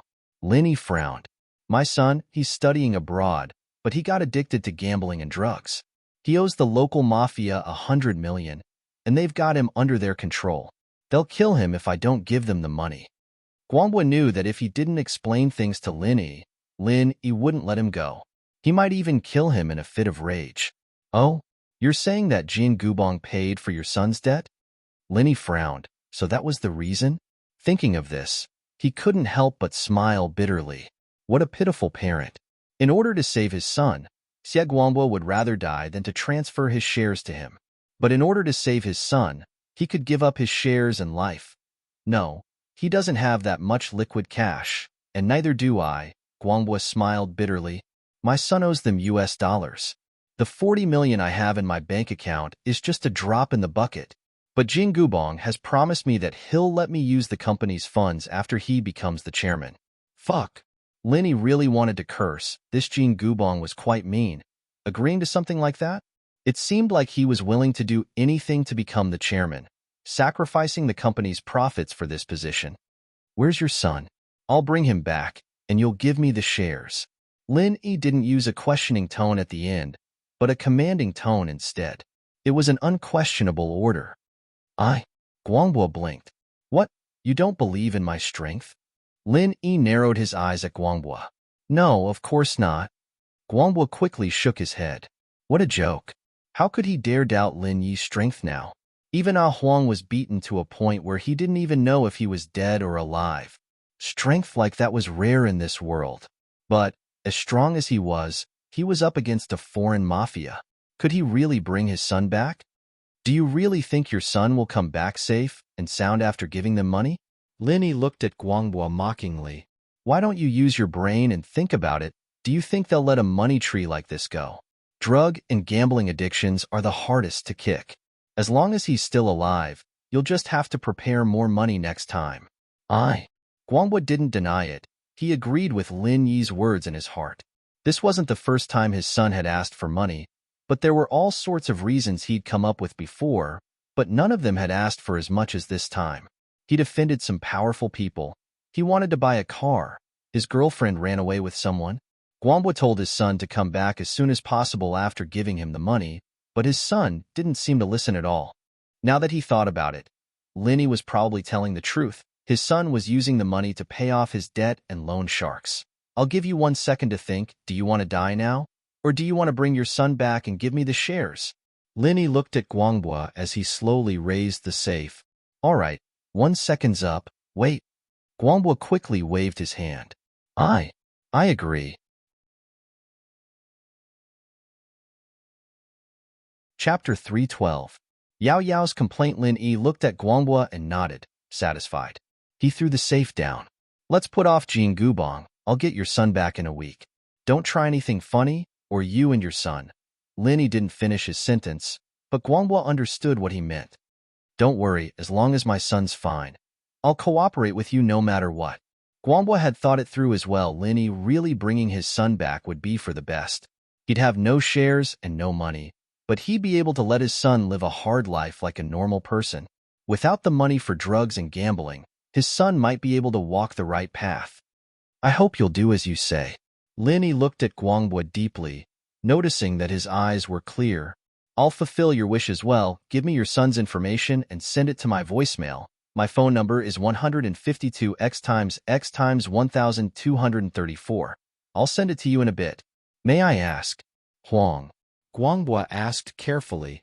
"He won't die. A golden class master like him only needs half a month to recover," Lin Yi said with a wave of his hand. Guanghua's heart skipped a beat.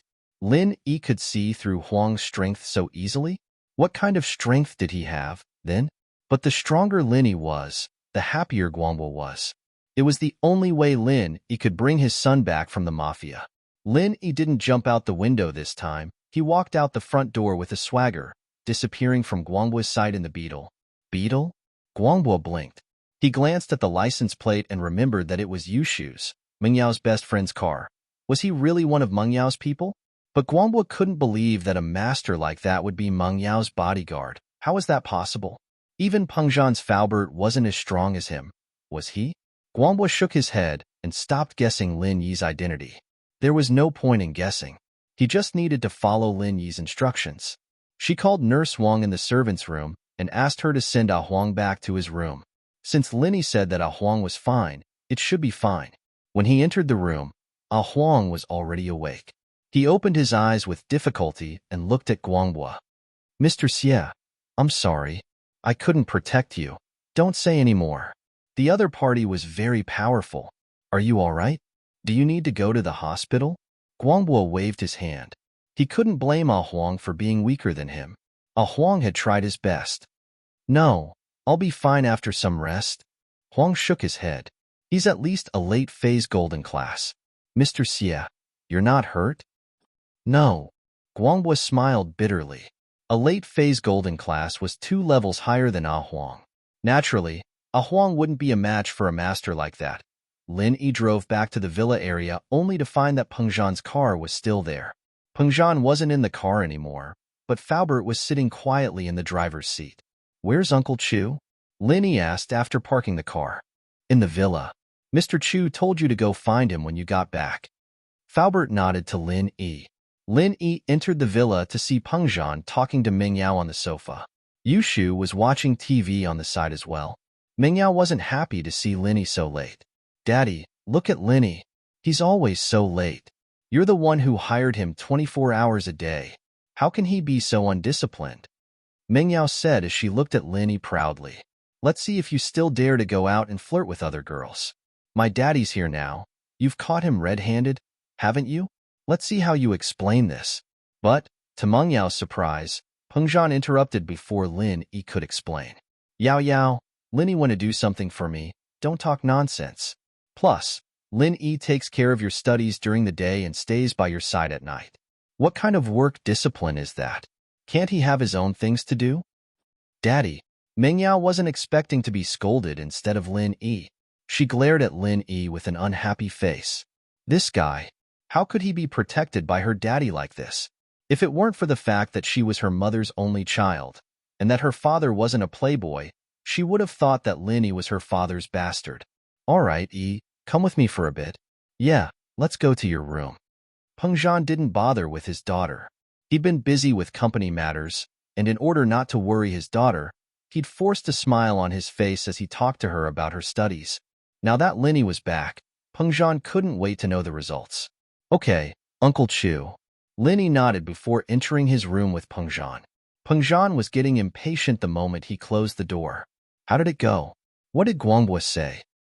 He won't be hanging out with Jean Gubong for the next couple of days, but I'll have to go overseas for a while. Lin Yi said. Abroad? What's going on? Peng Zhan was delighted to hear that Guangbo wouldn't be supporting Jean Guba. As long as Guangbo didn't interfere, Jian Gubong wouldn't be able to do anything on his own. Xie Guangbo's son owes the mafia a loan of $100 million. Lin Yi explained simply. Guangbo supported Jean Gubong as the new chairman because Jean Gubong agreed to let him use the company's funds to pay off his son's debt. So that's the reason, Peng Zhan said. Then you're going overseas, bringing his son back in exchange, Lin Yi said casually. But don't worry, Uncle Chu. It's only a 10-hour trip, and 2 days is more than enough. 2 days, and you'll be able to bring him back. Peng Zhan blinked, but nodded at the thought of Lin Yi's efficiency and skills. Then I'll have to trouble you. Be careful, but I'll have to trouble Faubert for a few days. I'm afraid that Guangbo's sudden betrayal will drive Jean Gubong to the wall, and he might do something extreme. Lin Yi said, I'd have him disappear if I wasn't afraid of causing trouble for you. Chapter 313. Chapter 313. Small matter. Peng Zhan's words warmed Lin Yi's hearts. It seemed that Peng Zhan wasn't treating him as a hired person, he was caring for someone younger than him. Ah, Uncle Chu. Actually, this is really a small matter. Lin Yi felt very blessed right now. Someone cared for him every day. Was this the life of a normal person? Small matter? This is a small matter? You're about to face a foreign mafia. Peng Zhan said seriously. They're different from the gangsters back in China. They're a bunch of desperados with guns and ammunitions. How am I supposed to answer to Elder Lin if something were to happen to you? Even my father wouldn't let me off the hook. Lin Yi didn't know how old Lin communicated with Peng Zhan, but it seemed like the old man didn't know what he'd done in the past. Not to mention a mafia leader. He'd even send private armies and mercenary leaders of smaller countries to their deaths. Uncle Chu, you'd know if you knew my old man. Actually, what I'm about to do is really a small matter, Lin Yi explained with a bitter smile. All right, I believe you.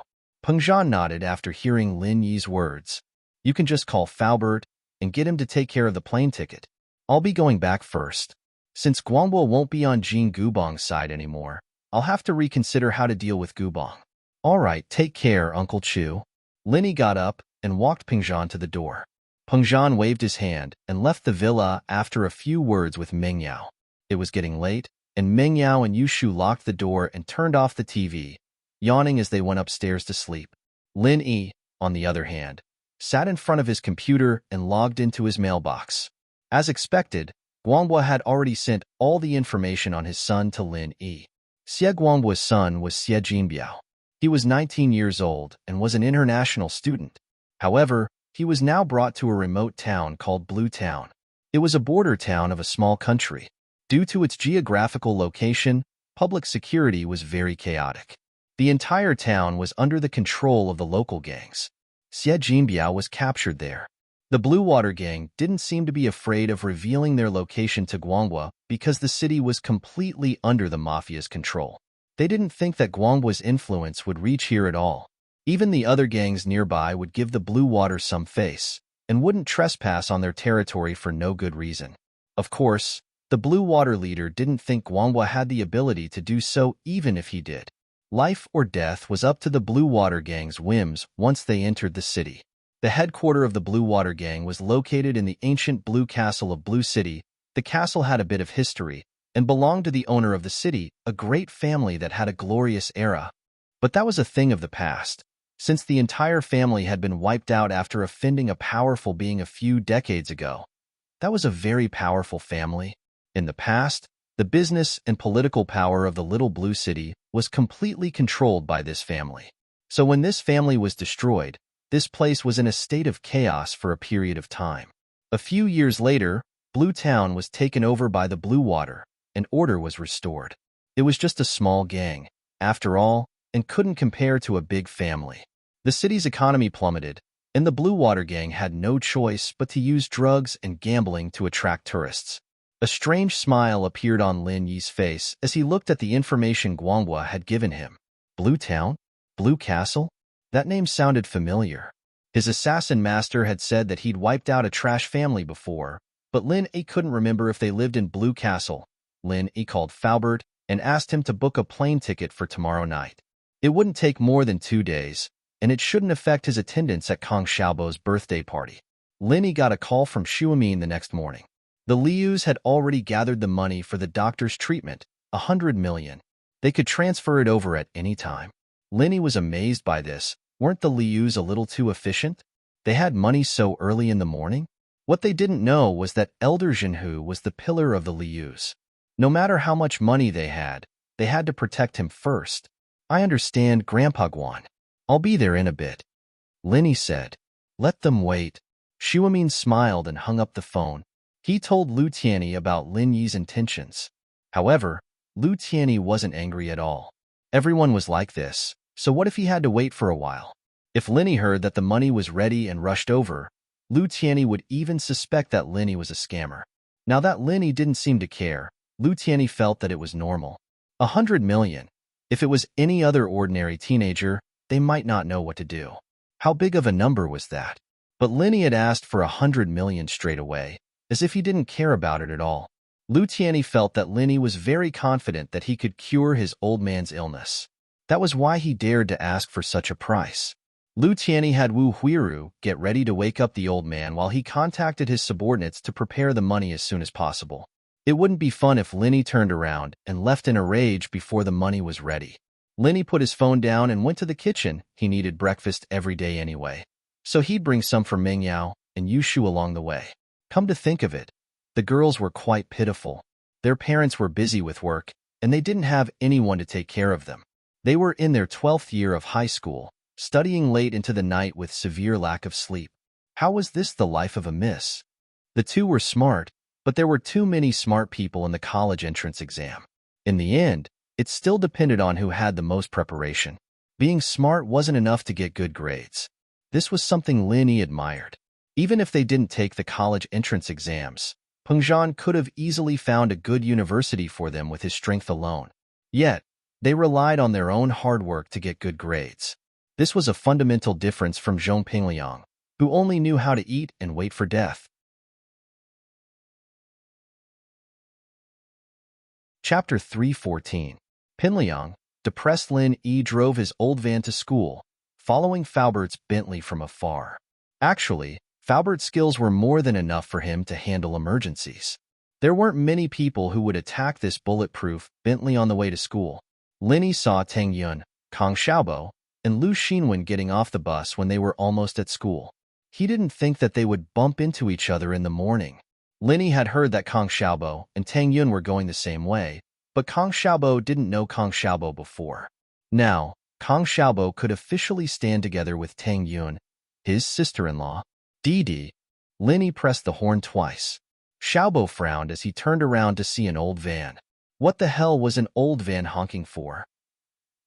Plus, the road was wide, and there was nothing in the way. But Tang Yun looked at the bun and found it familiar. She looked at the person in the driver's seat, and a smile appeared on her face. That smile made Linny a little dazed, and he almost drove the car over.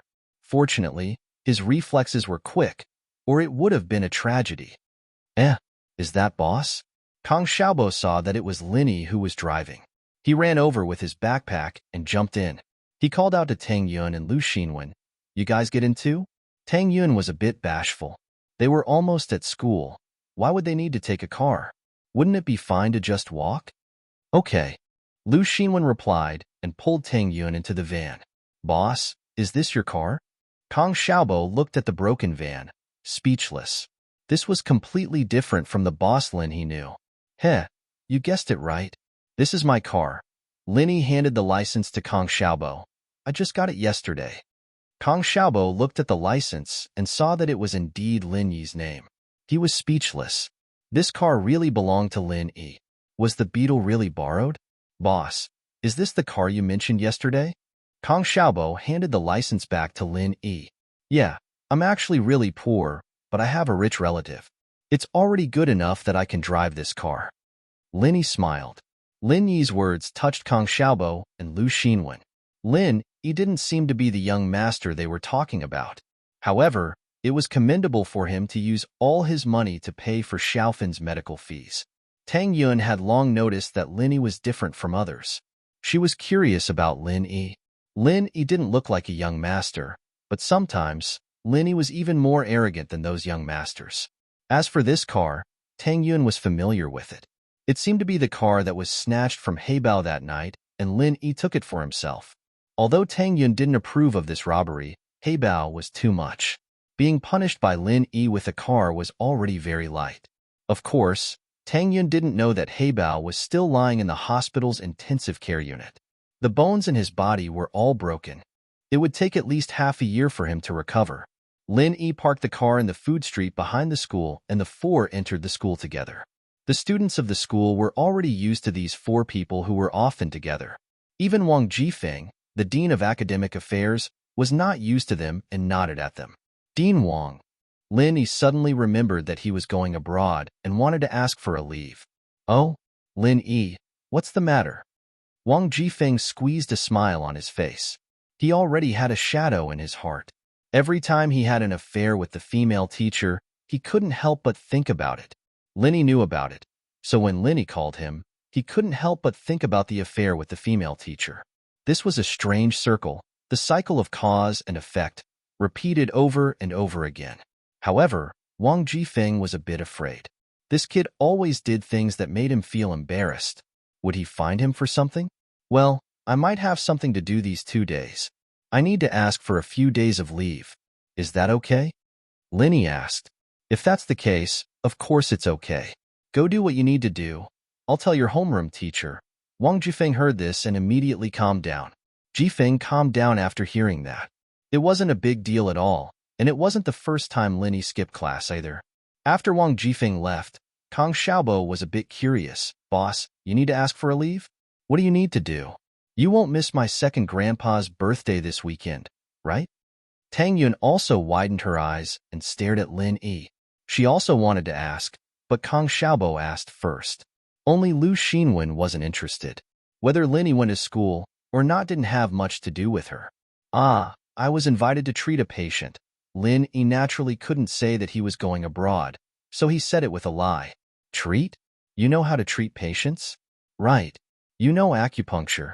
Lu Xinwen was a bit surprised, but she suddenly remembered what happened with Xiaofan and nodded. I'm just going to help. Lin Yi smiled. That's not bad. Kang Xiaobo gave a thumbs up in admiration.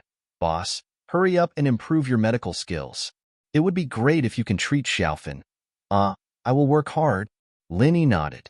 Kang Xiaobo and Tang Yun knew that Lin Yi had some medical skills, so they didn't find it strange that Lin Yi went to see a patient. Last time, Lin Yi told Tang Yun that he had a way to treat Xiaofan's illness, but he couldn't do it now. So Tang Yun and Kang Xiaobo naturally thought that Lin Yi was talking about his medical skills not being enough. Tang Yun wanted to ask Lin Yi if he could take a look at her father's illness, but she remembered that Lin Yi couldn't do anything for Xiaofan, so she didn't ask. When they entered the class, Meng Yao and Yu Shu were already sitting on their seats. Lin Yi and Kang Xiaobo walked in, and the two raised their heads to look at Lin Yi before going back to their work. Pin Liang was depressed. He had said that he was going to write a letter of love to Meng Yao yesterday, but it ended because of the bloody mess. No one brought it up today, but Pin Liang felt like everyone was looking at him strangely. It was almost as if they were mocking him. Pin Liang didn't know if it was his imagination playing tricks on him, but he felt a little uneasy. Chapter 315. You're being insincere, HM? Xiaofu paused. You're still writing it? Yeah, I sent out the news yesterday, saying that I'm writing a letter of blood to Meng Yao. There was an accident, but what do you think people will think of me if I don't write it? Won't they think I'm a coward? Pin Liang asked. This? Gao Xiaofu put down his bag and said hesitantly, Liang Ji, to be honest, a man should always keep his word. I feel that whether or not people laugh at this matter and how they view it, it has nothing to do with you. What matters is what Meng Yao thinks. Meng Yao's attitude is the key. That's right. Pin Liang slapped his thigh, suddenly enlightened. Fu, you're the one who woke me up from my daydream. It's true, what other people think has nothing to do with me. It's Meng Yao's attitude that matters. But how do I know what Meng Yao thinks? Does she want me to write her a letter of blood or not? That, Xiaofu wasn't sure. Maybe you can ask her? How am I supposed to ask her? Fu, maybe you can ask Yushu? She's good friends with Meng Yao. You can ask her. Pin Liang suggested. That works too. I'll ask her. Xiaofu nodded and took out his phone, sending Yushu a text. With modern communication tools like phones, there was no need for him to ask her personally anymore. Miss Yushu, may I ask what Miss Meng Yao thinks about Liang Bro's letter of blood yesterday? Xiaofu's text was very politely. He was afraid that Meng Yao would ignore him. It wasn't long before Xiaofu received Yushu's reply. Yao Yao said that Liangzi's hands are only good as a water gun. Forget about the letter of blood. Xiaofu wanted to laugh, but didn't dare. He handed the phone to Pin Liang. Pin Liang didn't quite understand after reading the text. Fu, what do you think she means? Liang bro, forgive me for being blunt, but I think Meng Yao looks down on you. Xiaofu said carefully. Despise? Pin Liang paused and looked at the message. There was indeed a hint of disdain in it. He panicked. Fu, what should we do? Indeed, it's as if Yushu is laughing at me for not being able to write a blood letter. Brother Liang, Why don't you write another blood letter? Prove to them that it's not that you can't do it, that what happened yesterday was just an accident. Gao Xiaofu suggested. That's fine. Pinliang nodded. This was the only way. Xiaofu quickly prepared a new piece of paper for Pinliang. Pinliang held the carving knife in his hand, but he couldn't bring himself to do it. It wasn't that he was afraid of pain. It was just that yesterday's incident had left a lingering fear in his heart. What if he cut his finger and caused it to bleed profusely? Pinliang hesitated. Liang bro, what's wrong? Xiaofu asked, noticing Pinliang's hesitation. Xiaofu, I don't dare to do it anymore. What happened yesterday was 2F** king scary. Pinliang's hand was shaking as he held the carving knife. Plus, if he were to cut it today, he'd have to get a new finger. He couldn't keep cutting on the same wound yesterday. Wouldn't that hurt? As a result, Pinliang couldn't bring himself to do it. Liang bro, a man should be harder on himself. Do you want me to help you? Xiaofu asked. You'll help me? Pinliang blinked. Sure. Fu, you're such a good friend. If that's the case, I won't hold back. I'll treat you to lunch. Xiaofu paused as well, a bitter smile on his face. He'd wanted to cut Pinliang's finger with the carving knife, but Pinliang had clearly misunderstood him, thinking that he wanted to cut his finger and write a blood letter for him. What's wrong? Pinliang handed the carving knife to Xiaofu. Is there a problem?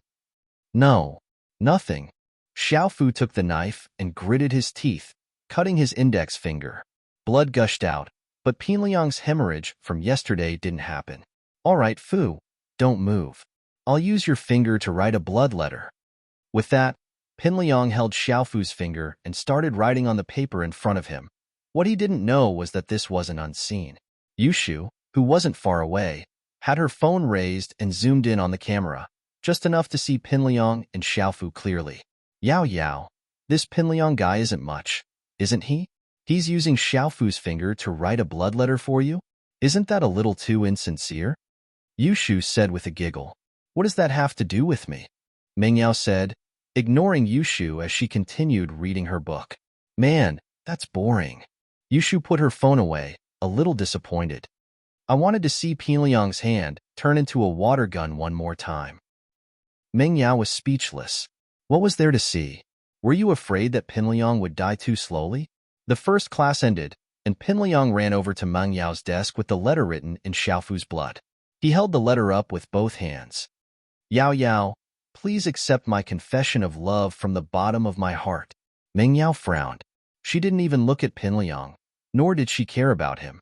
Yushu, on the other hand, stood up with a smile and took the letter from Pinliang's hands. Let me check it for you first. Is there anything wrong with it? Okay. Pinliang was overjoyed that Yushu was willing to help. With Yushu, Mengyao's best friend, giving him pointers, wouldn't it be just a matter of time before he got to Mengyao? Ugh. Yushu opened the letter. She didn't want to read it, actually. She didn't have the time to read this guy's crappy letter. But Yushu had an even better idea. What do you think?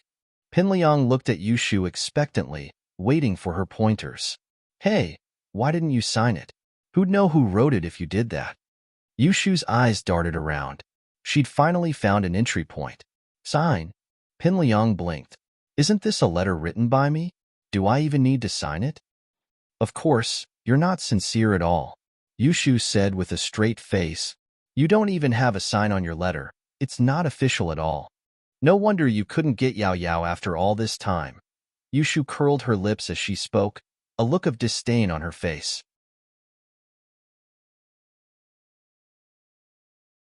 Chapter 316. The best partner, you don't have to go back. You can do it here. Yushu said with a half-smile as she looked at the band-aid on Pinliang's hand. Other than the cut on his index finger yesterday, Pinliang had also wrapped a band-aid around his right middle finger to confuse Mengyao and Yushu. He couldn't let them know that today's blood letter was written with Gao Xiaofu's blood, after all. Here? Pinliang paused before a bitter smile appeared on his face. The wound on my hand has dried up. I'll have to go back and get a carving knife. Oh, it's fine. I have a carving knife here. I'll lend it to you. With that, Yushu pulled out a carving knife from her bag like magic and handed it to Pinliang. Pin Liang sweated. Why was he so unlucky? He had thought that he had escaped death, but he did not expect that he would still have to cut his finger. Yushu was right here, too, and it wouldn't be right if he didn't do it.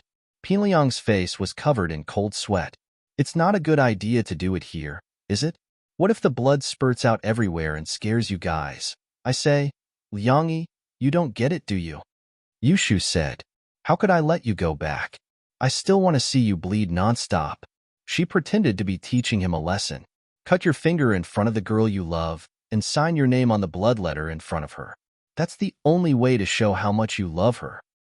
Is that so? Pin Liang was starting to get excited. Then I'll do it now? What are you waiting for? Yushu asked back. Then, all right. Pin Liang's face lit up with determination. Meng Yao was amused. This Shu really didn't bat an eyelid when it came to messing with people. Zhong Pingliang was in big trouble because of Shu, but she hated Pinliang, so she didn't try to stop him. However, it was also because of Meng Yao's indifferent attitude that Pinliang thought that she was agreeing to it. Under normal circumstances, Meng Yao would have kicked him out impatiently if she didn't like him, but this time, Meng Yao didn't say anything, which meant that she agreed. This made Pinliang even more determined. He took the carving knife from Yushu, wondering which finger he should cut this time. While Pinliang was hesitating, Yushu sent a message to Lin Yi. Shield bro, Pinliang's cutting his finger again. Please come help. Pinliang gripped the carving knife, gritting his teeth as if he'd made a difficult decision. Abruptly, he cut off his right thumb. He could only cut this finger. It was not convenient to write on the other fingers. Lin Yi looked at the message on his phone and stood up slowly. He walked over to Pinliang, a smile on his face when he saw him cut his finger. It seemed like the kid hadn't learned his lesson from yesterday. Don't block the way, Lin Yi said as he pulled on Pinliang's arm, causing him to stumble. Pinliang was just about to sign his name when Lin Yi's voice came from behind him, startling him. He thought that Lin Yi was going to kick him again, but after the push, Lin Yi strode over without hesitation. Phew. Pinliang breathed out in relief. It seemed like Lin Yi didn't do anything to him because he was in a hurry to go to the washroom. What? Yushu pointed at Pinliang's finger excitedly. Liangyi, your finger's bleeding. That's so cool. Do you have superpowers? Is this the legendary 6 pulse blade? Pinliang blinked, not understanding what Yushu was talking about. He lowered his head to continue writing, only to realize that the paper was already soaked in blood. His hand, on the other hand, blood was gushing out like a fountain, just like yesterday.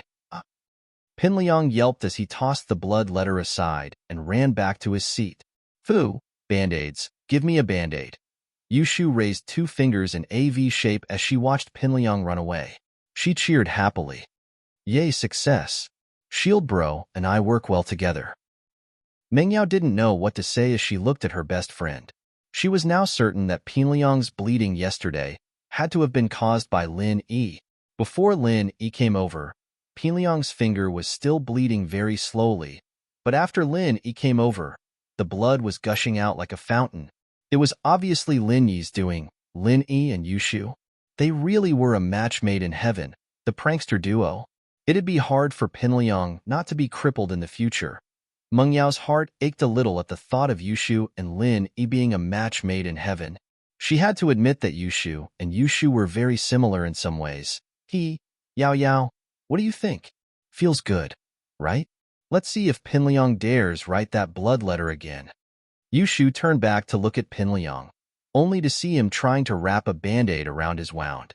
One Band-Aid wasn't enough to stop the blood anymore. Pinliang had no choice but to wrap it around his finger with cellophane tape. Only this sort of airtight tape could stop the wound. Pinliang found it strange. How did his finger end up like this? It had never happened before. Lin Yi went to the washroom and returned to the classroom. Yushu winked at him and made a victory sign with her hand. Lin Yi smiled. Boss, why did you go out just now? Didn't you see that amazing scene?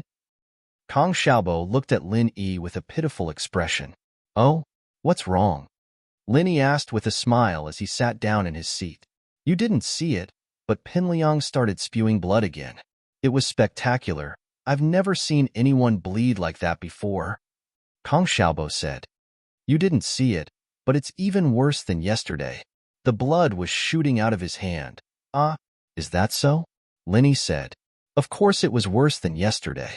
He'd only sped up his blood circulation yesterday, but he'd raised his blood pressure today. Linny's phone vibrated again as he spoke. He'd received a text. Great teamwork, the best partner. Yay, yay, yay.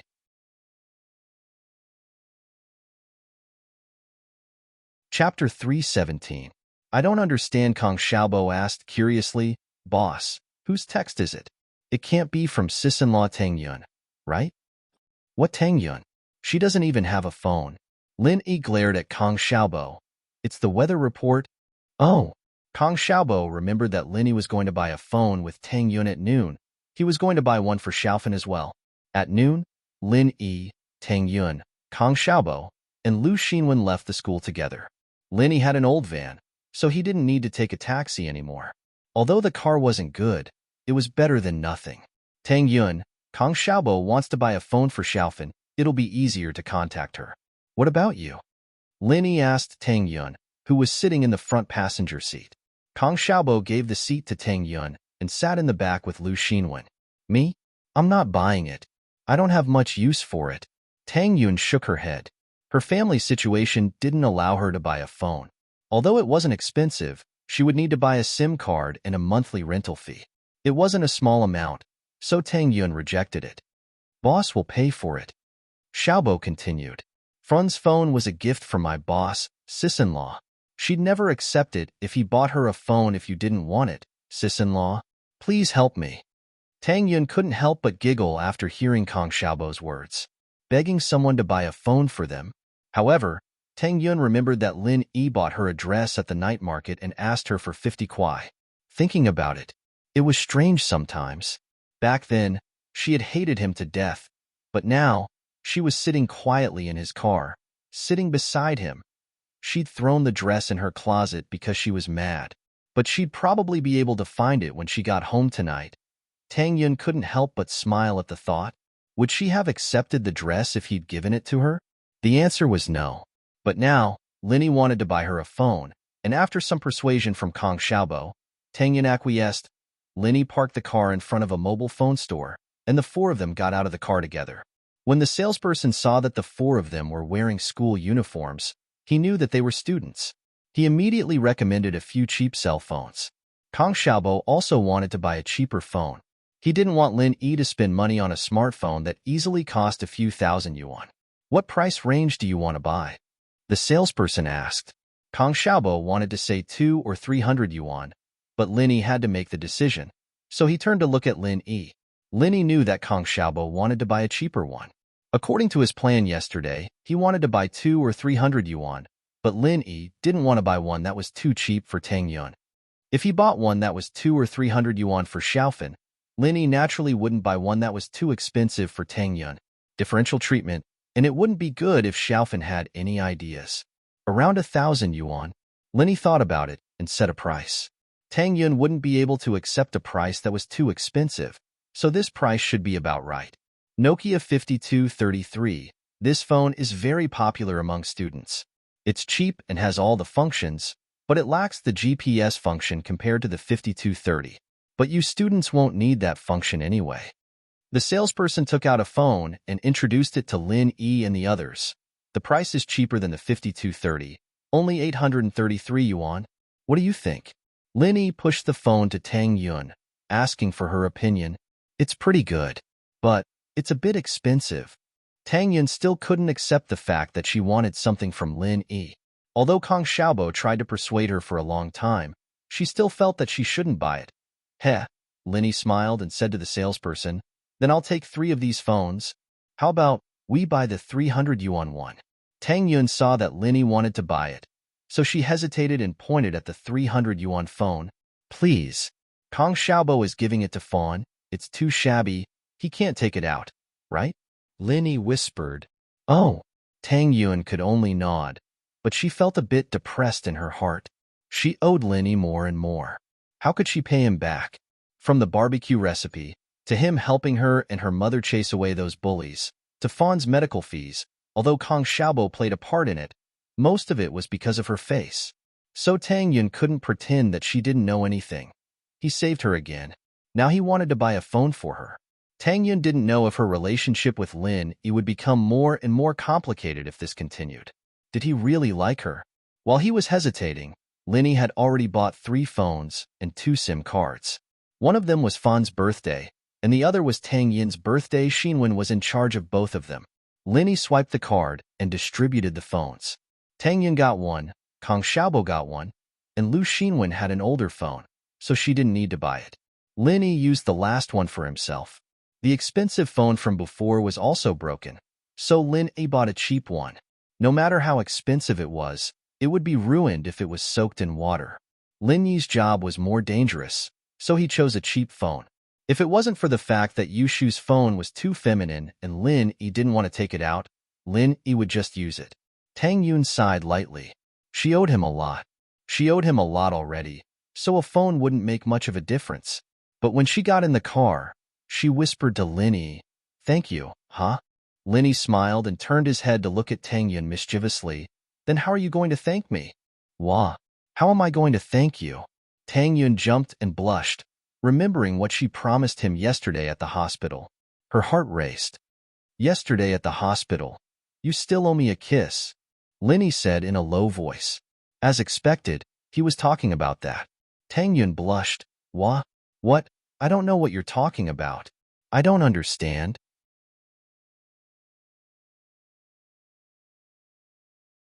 Chapter 318. A moment of brilliance. Lin Yi drove Tang Yun, Kang Xiaobo, and Lu Xinwen to the entrance of the hospital. "Then, I'll be leaving?" Tang Yun hugged the phone, feeling a bit uneasy. It was the first time she'd received such an expensive gift from someone, and it was from a boy. Tang Yun couldn't calm down for a long time. "Yeah, I won't be using my phone for the next few days. Text me if there's anything. I'll check it after I turn it on." Lin Yi said, "You can take a taxi with Xiaobo later. Let him pay." Haha. Tang Yun couldn't help but smile as she listened to Lin Yi's words. Her smile was like a blooming flower. Lin Yi's heart skipped a beat as he grabbed Tang Yun's hand and pulled her back. What? What are you doing?"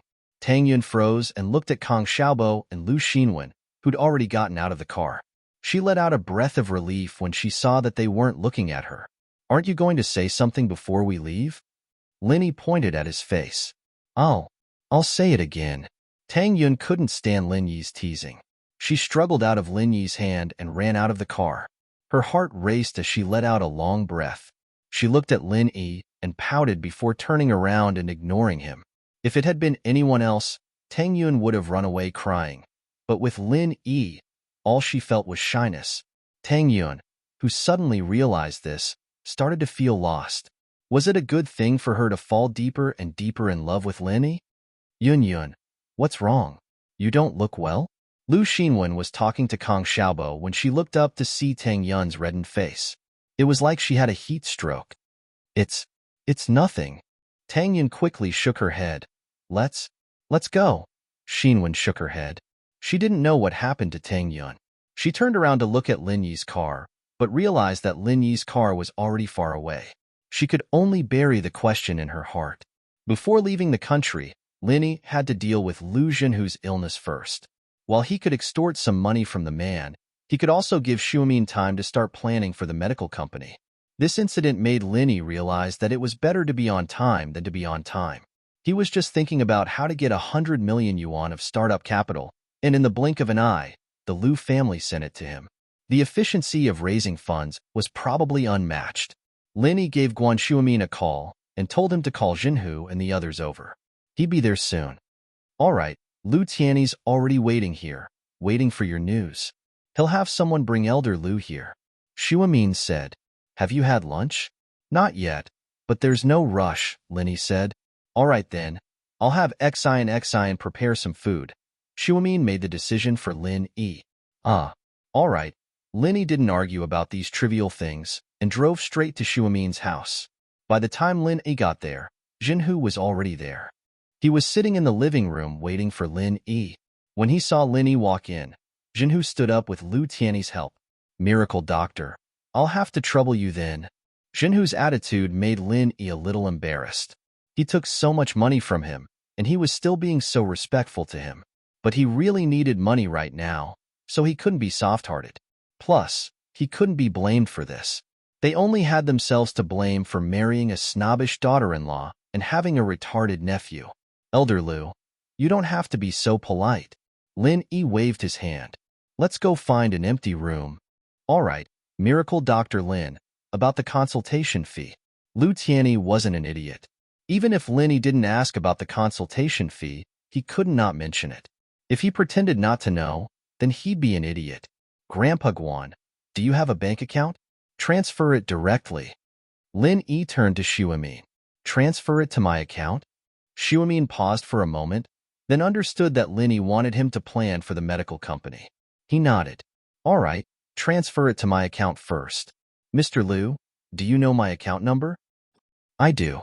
Lu Tianyi nodded. He'd planned to transfer 2 million to Xuemin as well, so he'd memorize Xuemin's number.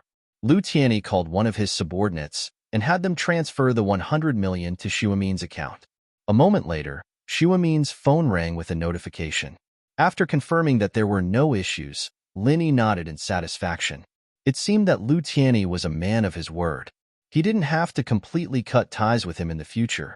But that wife of his was nothing to be proud of. In an empty room upstairs, Lin Yi had Zhenhu lie down and asked Xuemin for a box of silver needles. He then looked at Zhenhu quietly, not in a hurry to insert the needles. He was thinking about something. He'd already checked on Zhenhu's condition the first time they met, so he didn't need to check it again.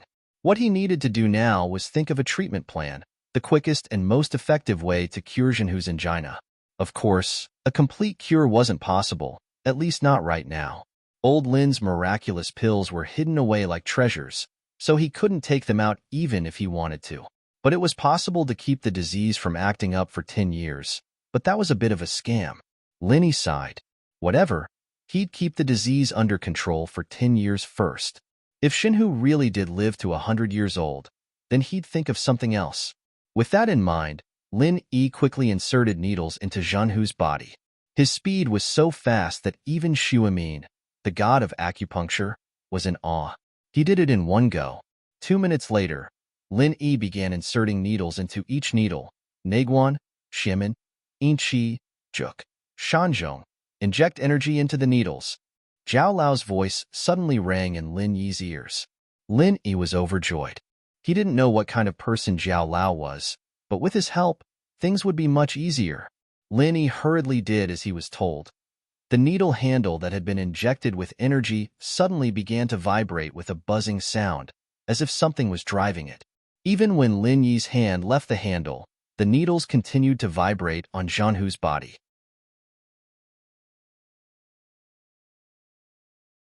Chapter 319. A master in disguise. Lu Tianyi, who'd been watching Lin Yi's acupuncture, didn't know much about acupuncture, but he was still shocked by what he was seeing. Seeing the same expression on Guan Xuemin's face, Lu Tianyi was even more certain that Lin Yi was a master in disguise. In actuality, Lin Yi was just as shocked as Tianyi and Guan Xuemin were. He didn't think that infusing the art of dragon mastery into the needles would result in something like this. Zhao Lao, what's going on? Lin Yi asked. It's normal. Zhao Lao's voice was still calm. Although you can't use the energy from the art of dragon mastery to treat the patient with your first stage, you can still maintain it like last time. Do as I say, and you should be able to make it through 10 years. What? That's it? Lin Yi was pleasantly surprised. In his original plan, he'd planned to use acupuncture and medicine together. As long as the patient kept taking medicine after the acupuncture, he'd be able to control the angina, but he'd have to do acupuncture once a year. Of course, he'd thought of an excuse beforehand. He'd said that he'd check up once a year, and the Lius would be more than happy to bring Zhenhu over for acupuncture. That way, he wouldn't go back on his promise, saying that he'd treat Zhenhu for 10 years, not all at once. But now, he didn't have to worry about that anymore, because Zhao Lao's voice sounded. Of course, the pure energy in your body is more than enough to maintain a patient's bodily functions, and that's it. Is that strange? It is. Does that mean other golden class masters can do the same? Lin Yi asked. Didn't I say it before? Only the energy in your body is pure energy. The martial arts they practice produce pure qi, and every martial art has a different type of pure qi. That's why the pure qi produced only works on their own martial arts. If used on others, it'll either be useless or have the opposite effect. Zhao Lao said with a tone of exasperation. Heh, I see. Lin Yi laughed awkwardly. In front of others, Lin Yi could call them idiots, but in front of Zhao Lao, Lin Yi could only laugh dryly. All right, time to put the needles away. Now, follow the order I say, and insert the needles into Juan Shu. Zhao Lao named a few more acupoints. Send the energy in. Lin Yi did as he was told, and the needles danced again. Guan Shuamin was amazed, and Lu Tianyi even looked up to Lin Yi as if he was a god. The 100 million was worth it. If he had an argument with Lin Yi because of the 100 million, not only would he have missed out on such a miraculous treatment, but the Lu family would have missed out on a miracle doctor. Phew. Lin Yi let out a long breath. Although he had enough energy in his body, transmitting the energy for a long time still made Lin Yi sweat. After repeating this 3 times, Lin Yi put away the needles, wiped the sweat off his forehead, and said, Done? Done? It wasn't that Lu Tianyi didn't trust Lin Yi, but it had only been an hour or so. His father's angina had been treated for so many years, and he had visited countless famous doctors to no avail. How could he be cured in a little more than an hour? Although he had seen the magic of Lin Yi's acupuncture, it was still hard for Lu Tianyi to believe that Lin Yi had cured his father's illness in such a short amount of time. But he didn't dare to ask, afraid that he would make Lin Yi unhappy. He could only hold back his questions and look at his father. Dad, how do you feel?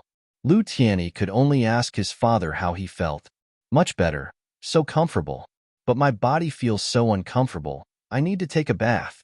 Lu Zhenhu felt refreshed, but there was a sticky feeling on his body that was very uncomfortable. Lu Tianyi ran over to help his father up, but he was shocked to see a layer of greasy black and yellow dirt on his father's skin. What is this? Guan Shuamin also walked over after being reminded by Lu Tianyi.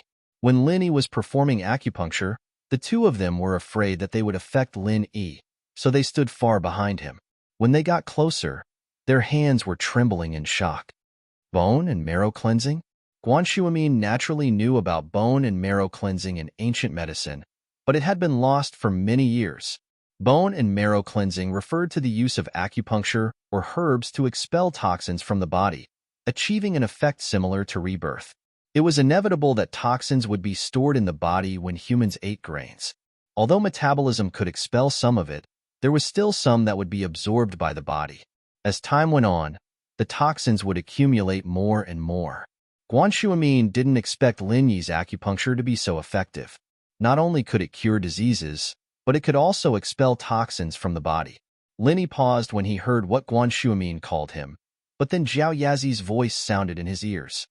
Lin Yi, your pure energy has a part of the effect of expelling toxins, so even if you didn't do it on purpose, it would still bring about this result. But that Lu Zhenhu will probably live a few more years, and you'll have to perform acupuncture on him in 10 years? Lu Zhenhu? Lin Yi didn't know what to say, but it wasn't all that strange coming from Zhao Lao's mouth. Zhao Lao was an old monster, and although Lin Yi wanted to ask, Zhao Lao kept saying that he was too weak to know too much, so there was nothing Lin Yi could do. But one thing was for sure, Zhao Lao was far older than Lu Zhenhu, which was why he called him kid. Lin Yi smiled, but didn't explain. It seemed that Lu Zhenhu's 100 million hadn't been spent in vain. Not only did it cure his illness, it also extended his life. Good things like this couldn't be bought with money. But, since Zhenhu was going to live a few more years, Lin Yi had to give him a heads up. Elder Lu's health isn't good, so I did it for a bit. But I have some bad news for you, Mr. Lu. Oh? What news? Please tell me, Miracle Dr. Lin? Lu Tianyi was startled. He thought that bone and marrow cleansing was a good thing, and the excitement from Guan Shuamin made him think that his father had gotten a great bargain. But then he heard Lin Yi say that there was bad news. Even the usually calm Lu Zhenhu couldn't help but raise his head. Didn't Lin Yi say that he was cured? Why would there be bad news? Could it be that bone and marrow cleansing was harmful to the body? But why did he feel so good?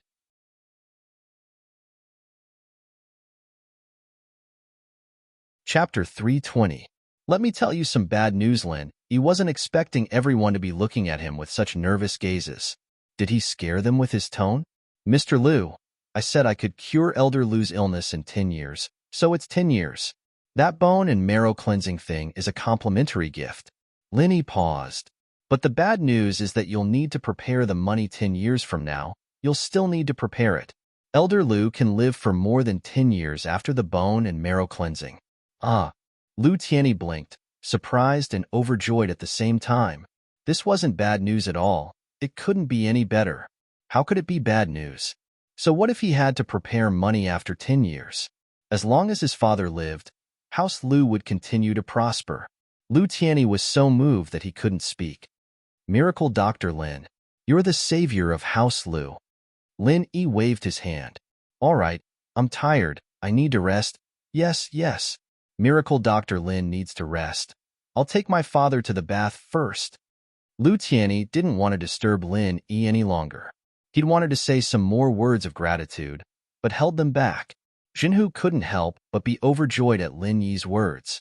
Not only would he live for another 10 years, he'd be able to live a few more years on top of that. This was really good news. Tianyi, you have to prepare a big gift for young Miracle Dr. Lin after this is over. Consultation fee is consultation fee. Thank you gift is thank you gift. You can't mix the two together. Jinhu knew how important a miracle doctor was to the family, and naturally he wouldn't let go of any chance to befriend Lin Yi. Jinhu wouldn't look down on Lin Yi anymore. Age didn't determine one's ambitions. Lin Yi might be young, but he was capable. Yes, Dad. I understand. Lu Tianyi quickly nodded and helped his father up. No, I feel like I'm 10 years younger. It's like I've returned to the time when I was in my 70s. My body is very good and I have strength. Jinhu waved his hand and stood up, pacing a few steps around the room. Not bad. Not bad at all. Lu Tianyi was even more surprised at this moment. Although he did not doubt the authenticity of Lin Yi's words, it was not as shocking as seeing it with his own eyes. His father, who used to need the help of others to walk and couldn't walk fast, was now walking as if he was flying. Was this still an old man in his 90s? At this moment, Lu Tianyi had also made up his mind to build a good relationship with Lin Yi at all costs. This was a rising star in the medical world, after all. His family had to make the first move and wait for the news to spread. All the noble houses would flock to fawn over Lin Yi, and then the Lus would have nothing to do with it. Lu Tianyi, Jinhu, and Xuemin left the room and closed the door for Lin Yi. Lin Yi was a bit tired, but he silently practiced the first stage of the art of dragon mastery in his mind. The energy he had lost was replenished, and he was back to his energetic self. You brat, how can you be so devious? You can't cure his illness, and you're telling him to prepare the money 10 years later for treatment. And he's still grateful to you. Zhao Yazi's voice rang out. Then what should I say? That I didn't cure him? Linny sweated. He really was a bit devious.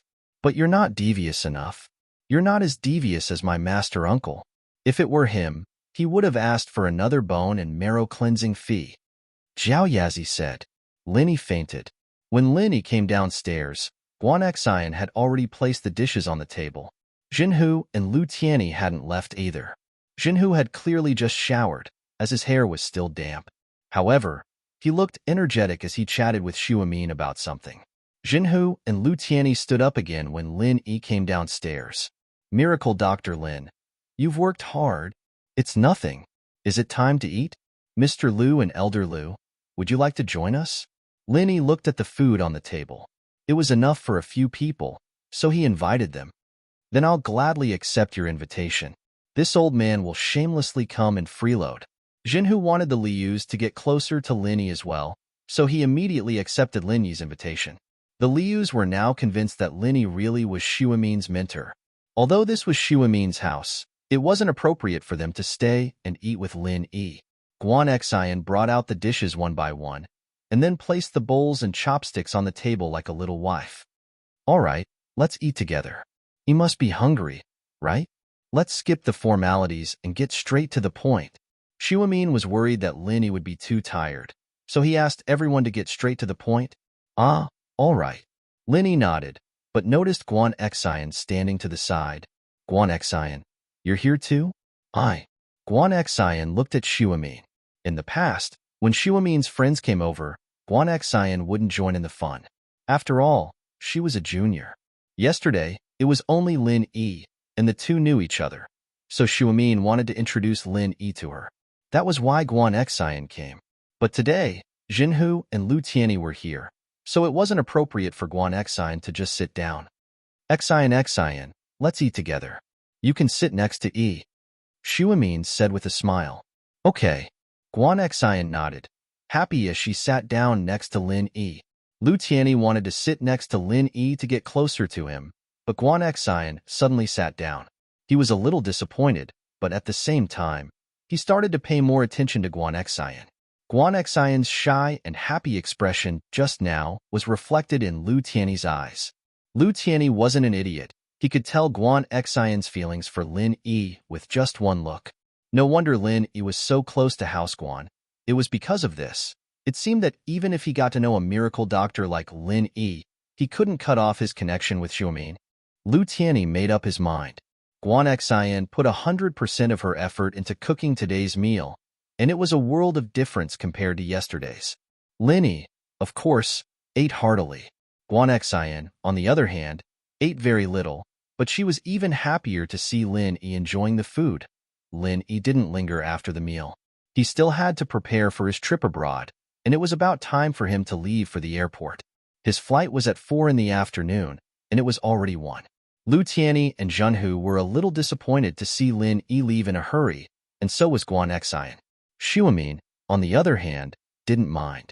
He used to look forward to Lin Yi's visits, but now that he had a project with Lin Yi would definitely come more often.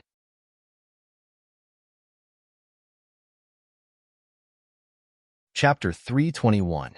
Meeting Wang Xinyan again. Faubert's Bentley was already parked in front of the villa. Lin Yi parked the van in the garden and opened the door for Faubert. Faubert, wait for me. I need to get changed. Okay, just in time to prepare the things you need to bring, Uncle Fu nodded and said.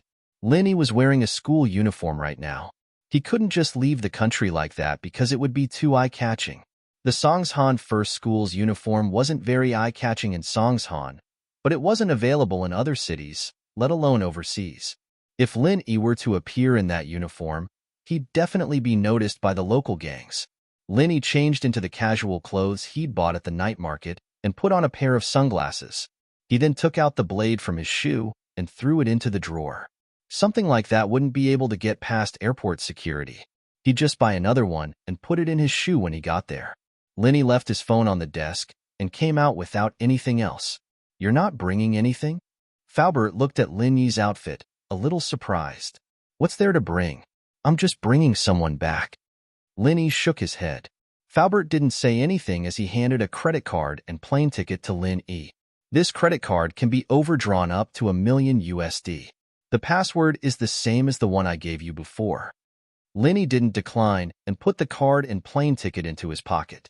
Lin Yi wasn't a stranger to flying, but this was his first time using Lin Yi's identity. He'd had all sorts of random names when he was on missions before. Lin Yi packed lightly and got on the plane in no time at all. Faubert had bought a first-class ticket. With Peng Zhan's wealth, a first-class ticket wasn't much at all. Faubert had bought a transfer ticket that required a transfer at Yanjing. However, as soon as Lin Yi boarded the plane, he closed his eyes and prepared to sleep. Sir, can I go over? Lin Yi's seat was near the aisle. As soon as he got on the plane, he lowered his head as if he was asleep. However, in fact, Lin Yi didn't sleep. He just closed his eyes. When he heard someone talking, he guessed that it might be the passengers sitting inside. So he stood up. But when he saw the person, he was stunned. It's you? Xinyan looked at the man in the big sunglasses. He looked familiar, but she didn't know who he was. Lin Yi was stunned. He then remembered that he was still wearing sunglasses, so he reached out and took them off. What about this time? It's you. Lin Yi. Xinyan looked at Lin Yi, a little surprised. What are you doing here? But then Xinyan realized that her question was a little stupid. They were on a plane, and Lin Yi naturally had to take the plane to Yanjing. Otherwise, he wouldn't be here. Why you're here is why I'm here. Lin Yi shrugged. Do you have luggage? I'll help you put it on. Yeah. Xinyan nodded after a moment of hesitation. She was dragging a suitcase, and it would be a little troublesome for a girl to lift it up. She wanted to wait for the flight attendant to help, but Linny did it for her. Xinyan didn't hesitate. Thank you. It's no trouble at all. Linny opened the luggage rack with one hand and grabbed Xinyan's suitcase with the other, placing it firmly on top of it. Xinyan's mouth was agape. The suitcase wasn't heavy, but putting it on with one hand showed that Linny had quite the strength. Xinyan sat down, and so did Lin Yi. Thank you for last time. Xinyan had always wanted to say thank you to Lin Yi. If it weren't for Lin Yi, she would have gotten into a lot of trouble. It's nothing, it's nothing. Lin Yi shook his head. Plus, didn't you help me on the train last time? Haha, that time? Xinyan smiled at the memory of what happened on the train. You really scared me that time. I thought you were tricked. But who would have thought that those people were the ones who got the worst of it? You're going to Yinjing too? Yeah, it's just a transfer. Linny nodded. Oh, I see. Xinyan was a little disappointed. She'd wanted to treat Lin Yi to a meal to express her gratitude. But Lin Yi had a transfer, so he couldn't leave the airport. The airport was mostly full of fast food, and it wasn't suitable for a formal treat. What about you? What are you going to Yinjing for? Linny asked. I'm going to take care of some family matters. Xinyan's face darkened a little. Oh? Linny saw that Xinyan didn't seem to want to talk about herself, so he didn't press the issue. The two fell into silence. It was obvious that Wang Xinyan was a girl who wasn't good at communicating with people. She was a bit of an introvert, after all. She wouldn't have been listening to her MP3 player when they met on the train. It was also because Xinyan wasn't good with words that Wu Huiru was able to trick her in the business district of the city center. If it had been Yushu or Xinwen, that violent girl, Wu Huiru would have been the one running. Your phone number is. The two spoke at the same time. Xinyan couldn't help but smile at each other. Xinyan blushed a little. Give me your phone. I'll help you. I don't have it with me. I'll give you my number, and you can text me. Linny said. My number is 152x times x times 1234. Okay. Xinyan nodded and took out a small phone. She keyed in Lin Yi's number and texted it over. You live in Yinjing? The journey was long, and Xinyan didn't like to talk much. Linny had to find a topic himself. It's my grandpa's house, Xinyan said, a little sad. My grandpa passed away. I'm going to the funeral. Linny blinked, knowing that Xinyan had brought up something sad. My condolences. But why are you alone? My parents passed away before me. I'm still in school, so I had to apply for leave. Xinyan explained. It's nothing. My grandpa and I aren't that close, and we've only met a few times. It's just that I feel bad. My mom broke off with my family when she married my dad. My grandpa and my grandpa are enemies. Linny was getting a bit of a headache from listening to. This family's relationship was complicated enough. No wonder Xinyan didn't look too sad at all. Perhaps her mother hadn't gone back much after breaking up with her family, and her grandfather was her grandfather's enemy. Naturally, he wouldn't be too nice to someone with the surname Wang.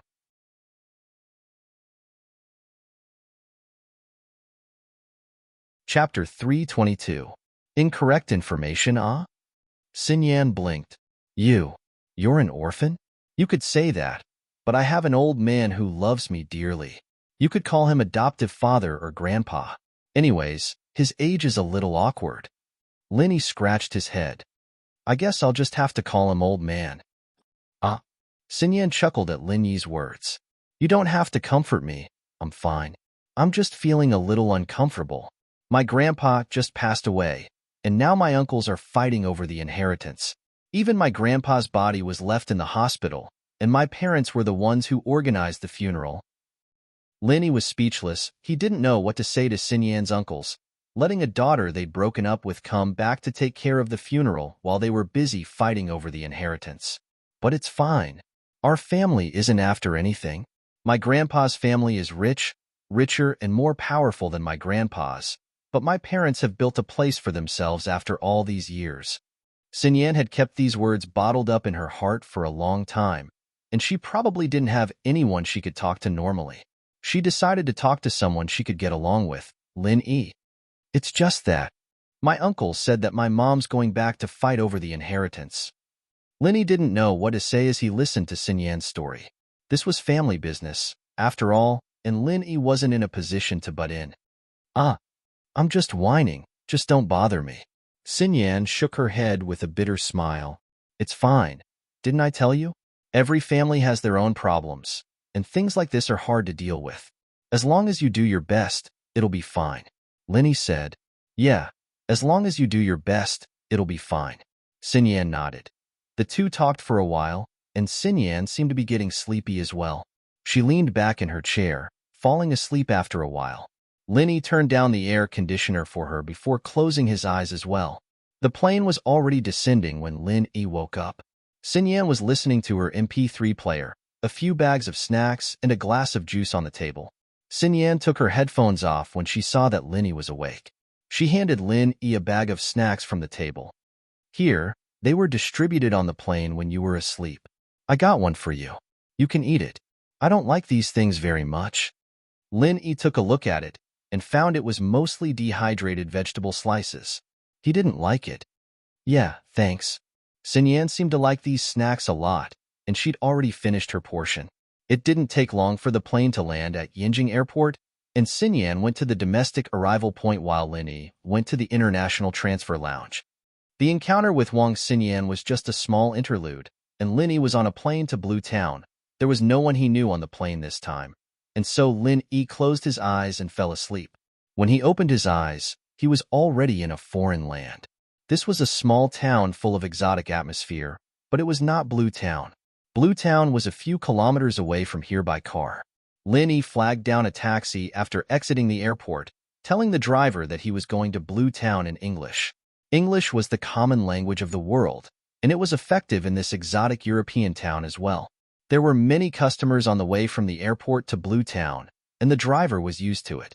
Ever since the Blue Water took control of Blue Town, it had become a place of luxury and debauchery, with casinos, red light districts, and drug dealing all over the place.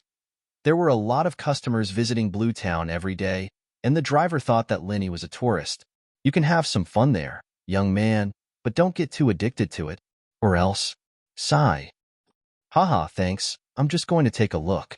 Linny thought that the driver was a good guy. After all, the driver didn't try to convince him otherwise, and started talking about the local culture in Blue Town instead. Linny had a clear Asian face, and he was obviously a tourist. Don't offend the people in blue baseball caps in Blue Town. They're members of the Blue Water gang, and they hang out in casinos and brothels. The Blue Water is the only gang in Blue Town, and they're very powerful. You might not be able to come back if you piss them off. I've heard of that before. Linny nodded. Right, sir. I'd like to ask, where's the Blue Water HQ? HQ? Why are you asking?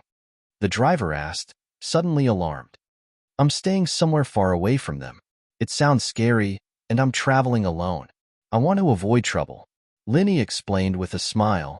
Oh, I see. The driver let out a breath of relief. The Blue Water HQ is in an old castle on the west side of the town, but the core of the Blue Water isn't there. The castle is too eye-catching, and there's only the Blue Water members there. I see. Linny wondered.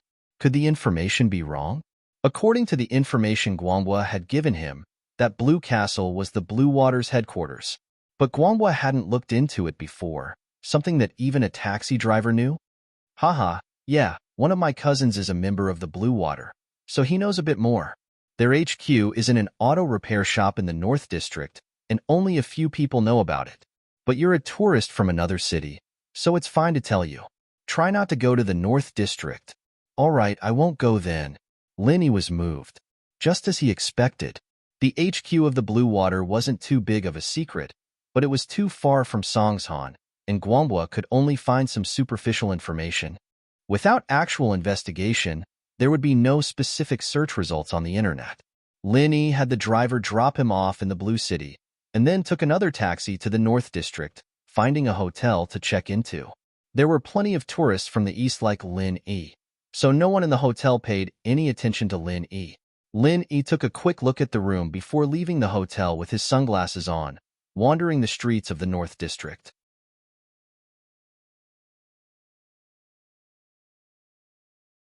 Chapter 323. Chapter 323. first time in the city, Lin Yi walked the streets of the northern district leisurely.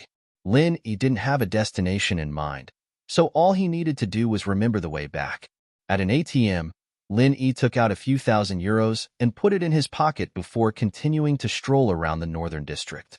A car repair factory. Lin Yi frowned. He'd never known it before, but now that he'd come out, he realized just how big the northern district was. There were all sorts of people, with nightclubs, discotheques, and karaoke all over the place.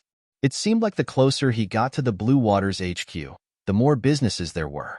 Lin Yi didn't believe that these were just legal. Lin Yi saw a couple of women flirting with him as he walked past.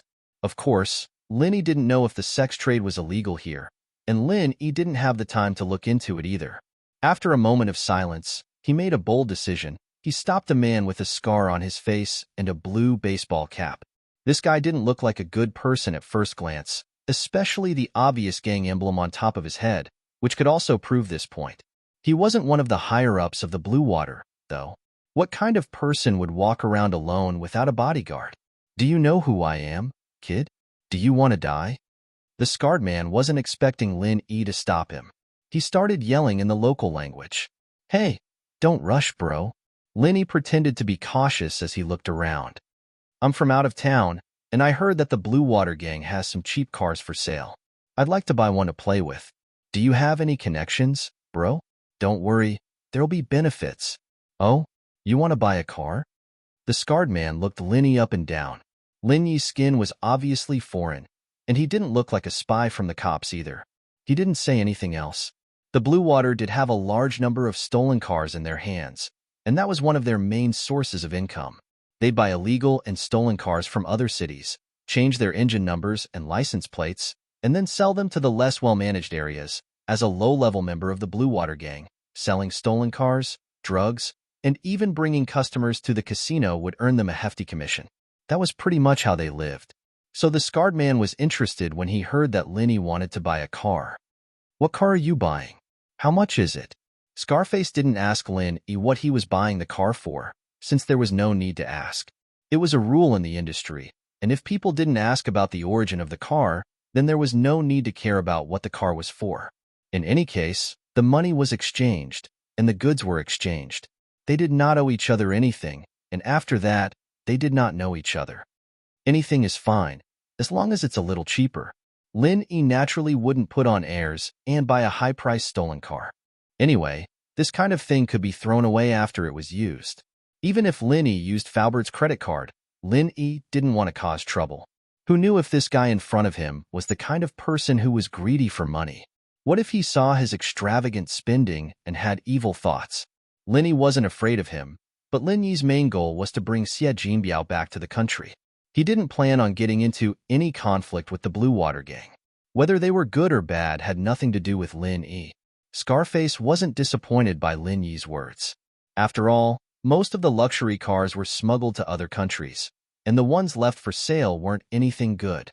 It was good enough for someone like him to get a deal like this in a month, so he didn't mind. They're cheap, ranging from a few €100 to a few $1,000 are fine too. "Take me there," Lin Yi said. "Follow me." Scarface nodded and led Lin Yi through the northern district. Lin Yi followed behind him at a leisurely pace, arriving at the entrance of a car repair shop after 10 or so minutes of walking. A smile formed on Lin Yi's lips. It seemed that he'd made the right bet. The Blue Water stolen cars were indeed stored in the factory. This repair shop was probably the Blue Water's headquarters. "York, who's this guy?" A Blue Water member with a blue hat standing guard at the door recognized Scarface, but not Lin Yi. "Here to buy a car." York greeted him with a smile and swaggered into the shop with Lin Yi.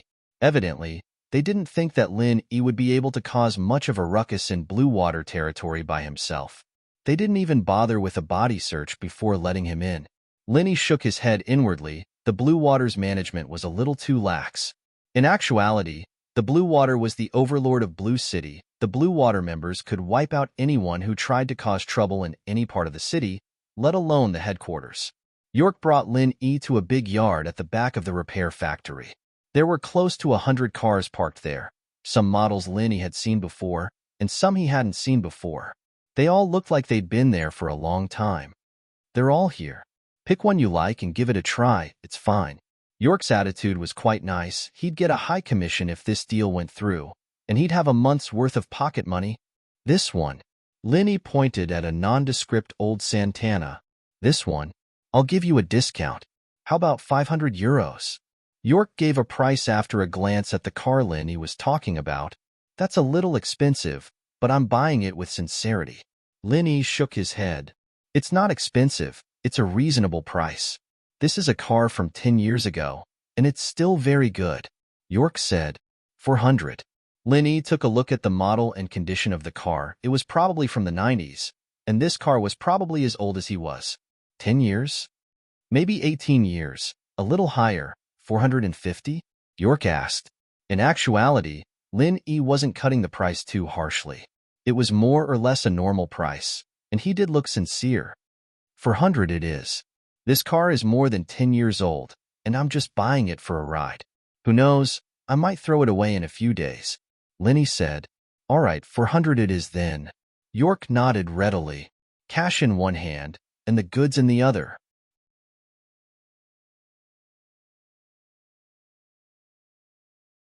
Chapter 324. A cool girl, nope. Remember my number? Call me if anyone tries to stop you. York paused before taking off his hat and handing it to Linny. Here, you wear my hat, and the cops in this city won't give us any trouble. All right, thank you. Linny put the hat on. I'll just say I'm Boss York's lackey if anyone gives me any trouble, all right? Of course. York was so happy that he couldn't stop smiling when Linny called him boss. Just say it. I, York, have a bit of a reputation in this little blue city. Linny nodded, counting out 400 euros and handing it to York. Linny only had a few thousand euros in his pocket, so York wasn't too greedy. He let Linny get in his car after taking the money. The keys were in the car, so there was no need to worry about it being stolen in the garage. Linny drove out of the garage. Linny's things were a lot easier now that he had the hat, and York thought he'd taken advantage of him. The car hadn't gone far when they saw a pretty girl trying to flag down a car. She waved when she saw Linny's car coming over. Naturally, Linny wasn't really interested in hitchhiking. There were at least 80 pretty girls who'd hit on him in the north, and no one knew what they did for a living. Linny, however, was paying attention to the girl because she was an Asian. It was a strange feeling to see an Asian girl in a foreign country. The girl had a pair of sunglasses on her cool face and a black outfit that was quite eye-catching. Linny, however, felt a sense of familiarity, even though the sunglasses covered most of her face. Linny wouldn't have stopped the car if it weren't for the fact that she looked familiar. What's up? Linny was wearing a blue baseball cap and a pair of oversized sunglasses. His outfit was probably similar to this cool chick's, and it was hard to tell his true appearance from the outside. Handsome, can I hitch a ride? The cool chick squeezed out a smile on her cool face. Hitchhike? I don't even know where I'm going. How am I supposed to drive you? As Linny spoke, he sized up the young girl. She looked very familiar, giving Linny a feeling of déjà vu, but he couldn't remember where. He'd seen too many people these years, and it was normal for him to feel a sense of familiarity from time to time. That's great. Since you don't know where to go, just send me to Canny Hotel. The cool girl opened the door of the front passenger seat and got in the car. Heh. Linny smiled. I don't know where the Canny Hotel is. HM? The girl paused. Aren't you from the Blue Water Gang? How come you don't know where it is? I just joined. Is there a problem? Linny shrugged. Oh, it's nothing. You drive. I'll show you the way. The girl's voice was a little disappointed, but still cold. Linny started the car, and it started moving slowly. Linny looked at the girl out of the corner of his eye. A tourist from out of town? But Linny didn't think it was possible. How could a tourist from out of town be so bold as to stop a hitchhike on the street? How dare he hitchhike, especially after knowing he was a member of the Blue Water Gang? Wasn't she afraid of death? With that in mind, Linny started to get curious about the girl's identity. Had he seen her before? If he could take off her sunglasses, he might be able to remember. Self-guided tour. The girl's answer surprised Linny. Self-guided tour? Self-guided tour? You know about the Blue Water Gang? Linny retorted. The girl was obviously lying. Of course I'm interested. I admire the strong. The cool chick tried her best to make her smile more charming and moving, but the forced smile on her cool face was almost the same as a sneer. Lenny was speechless. There was no way to lie like that, was there? But he still found it funny. Admire the strong? So you're here waiting for a hitchhike in front of the Blue Water Gang? Yeah. Didn't I meet you? The cool chick smiled. Can you tell me about your gang? I want to know. Sorry, I just joined. Sorry to disappoint you. Lenny was getting more and more curious about the girl. She didn't even know how to lie. So what did she do?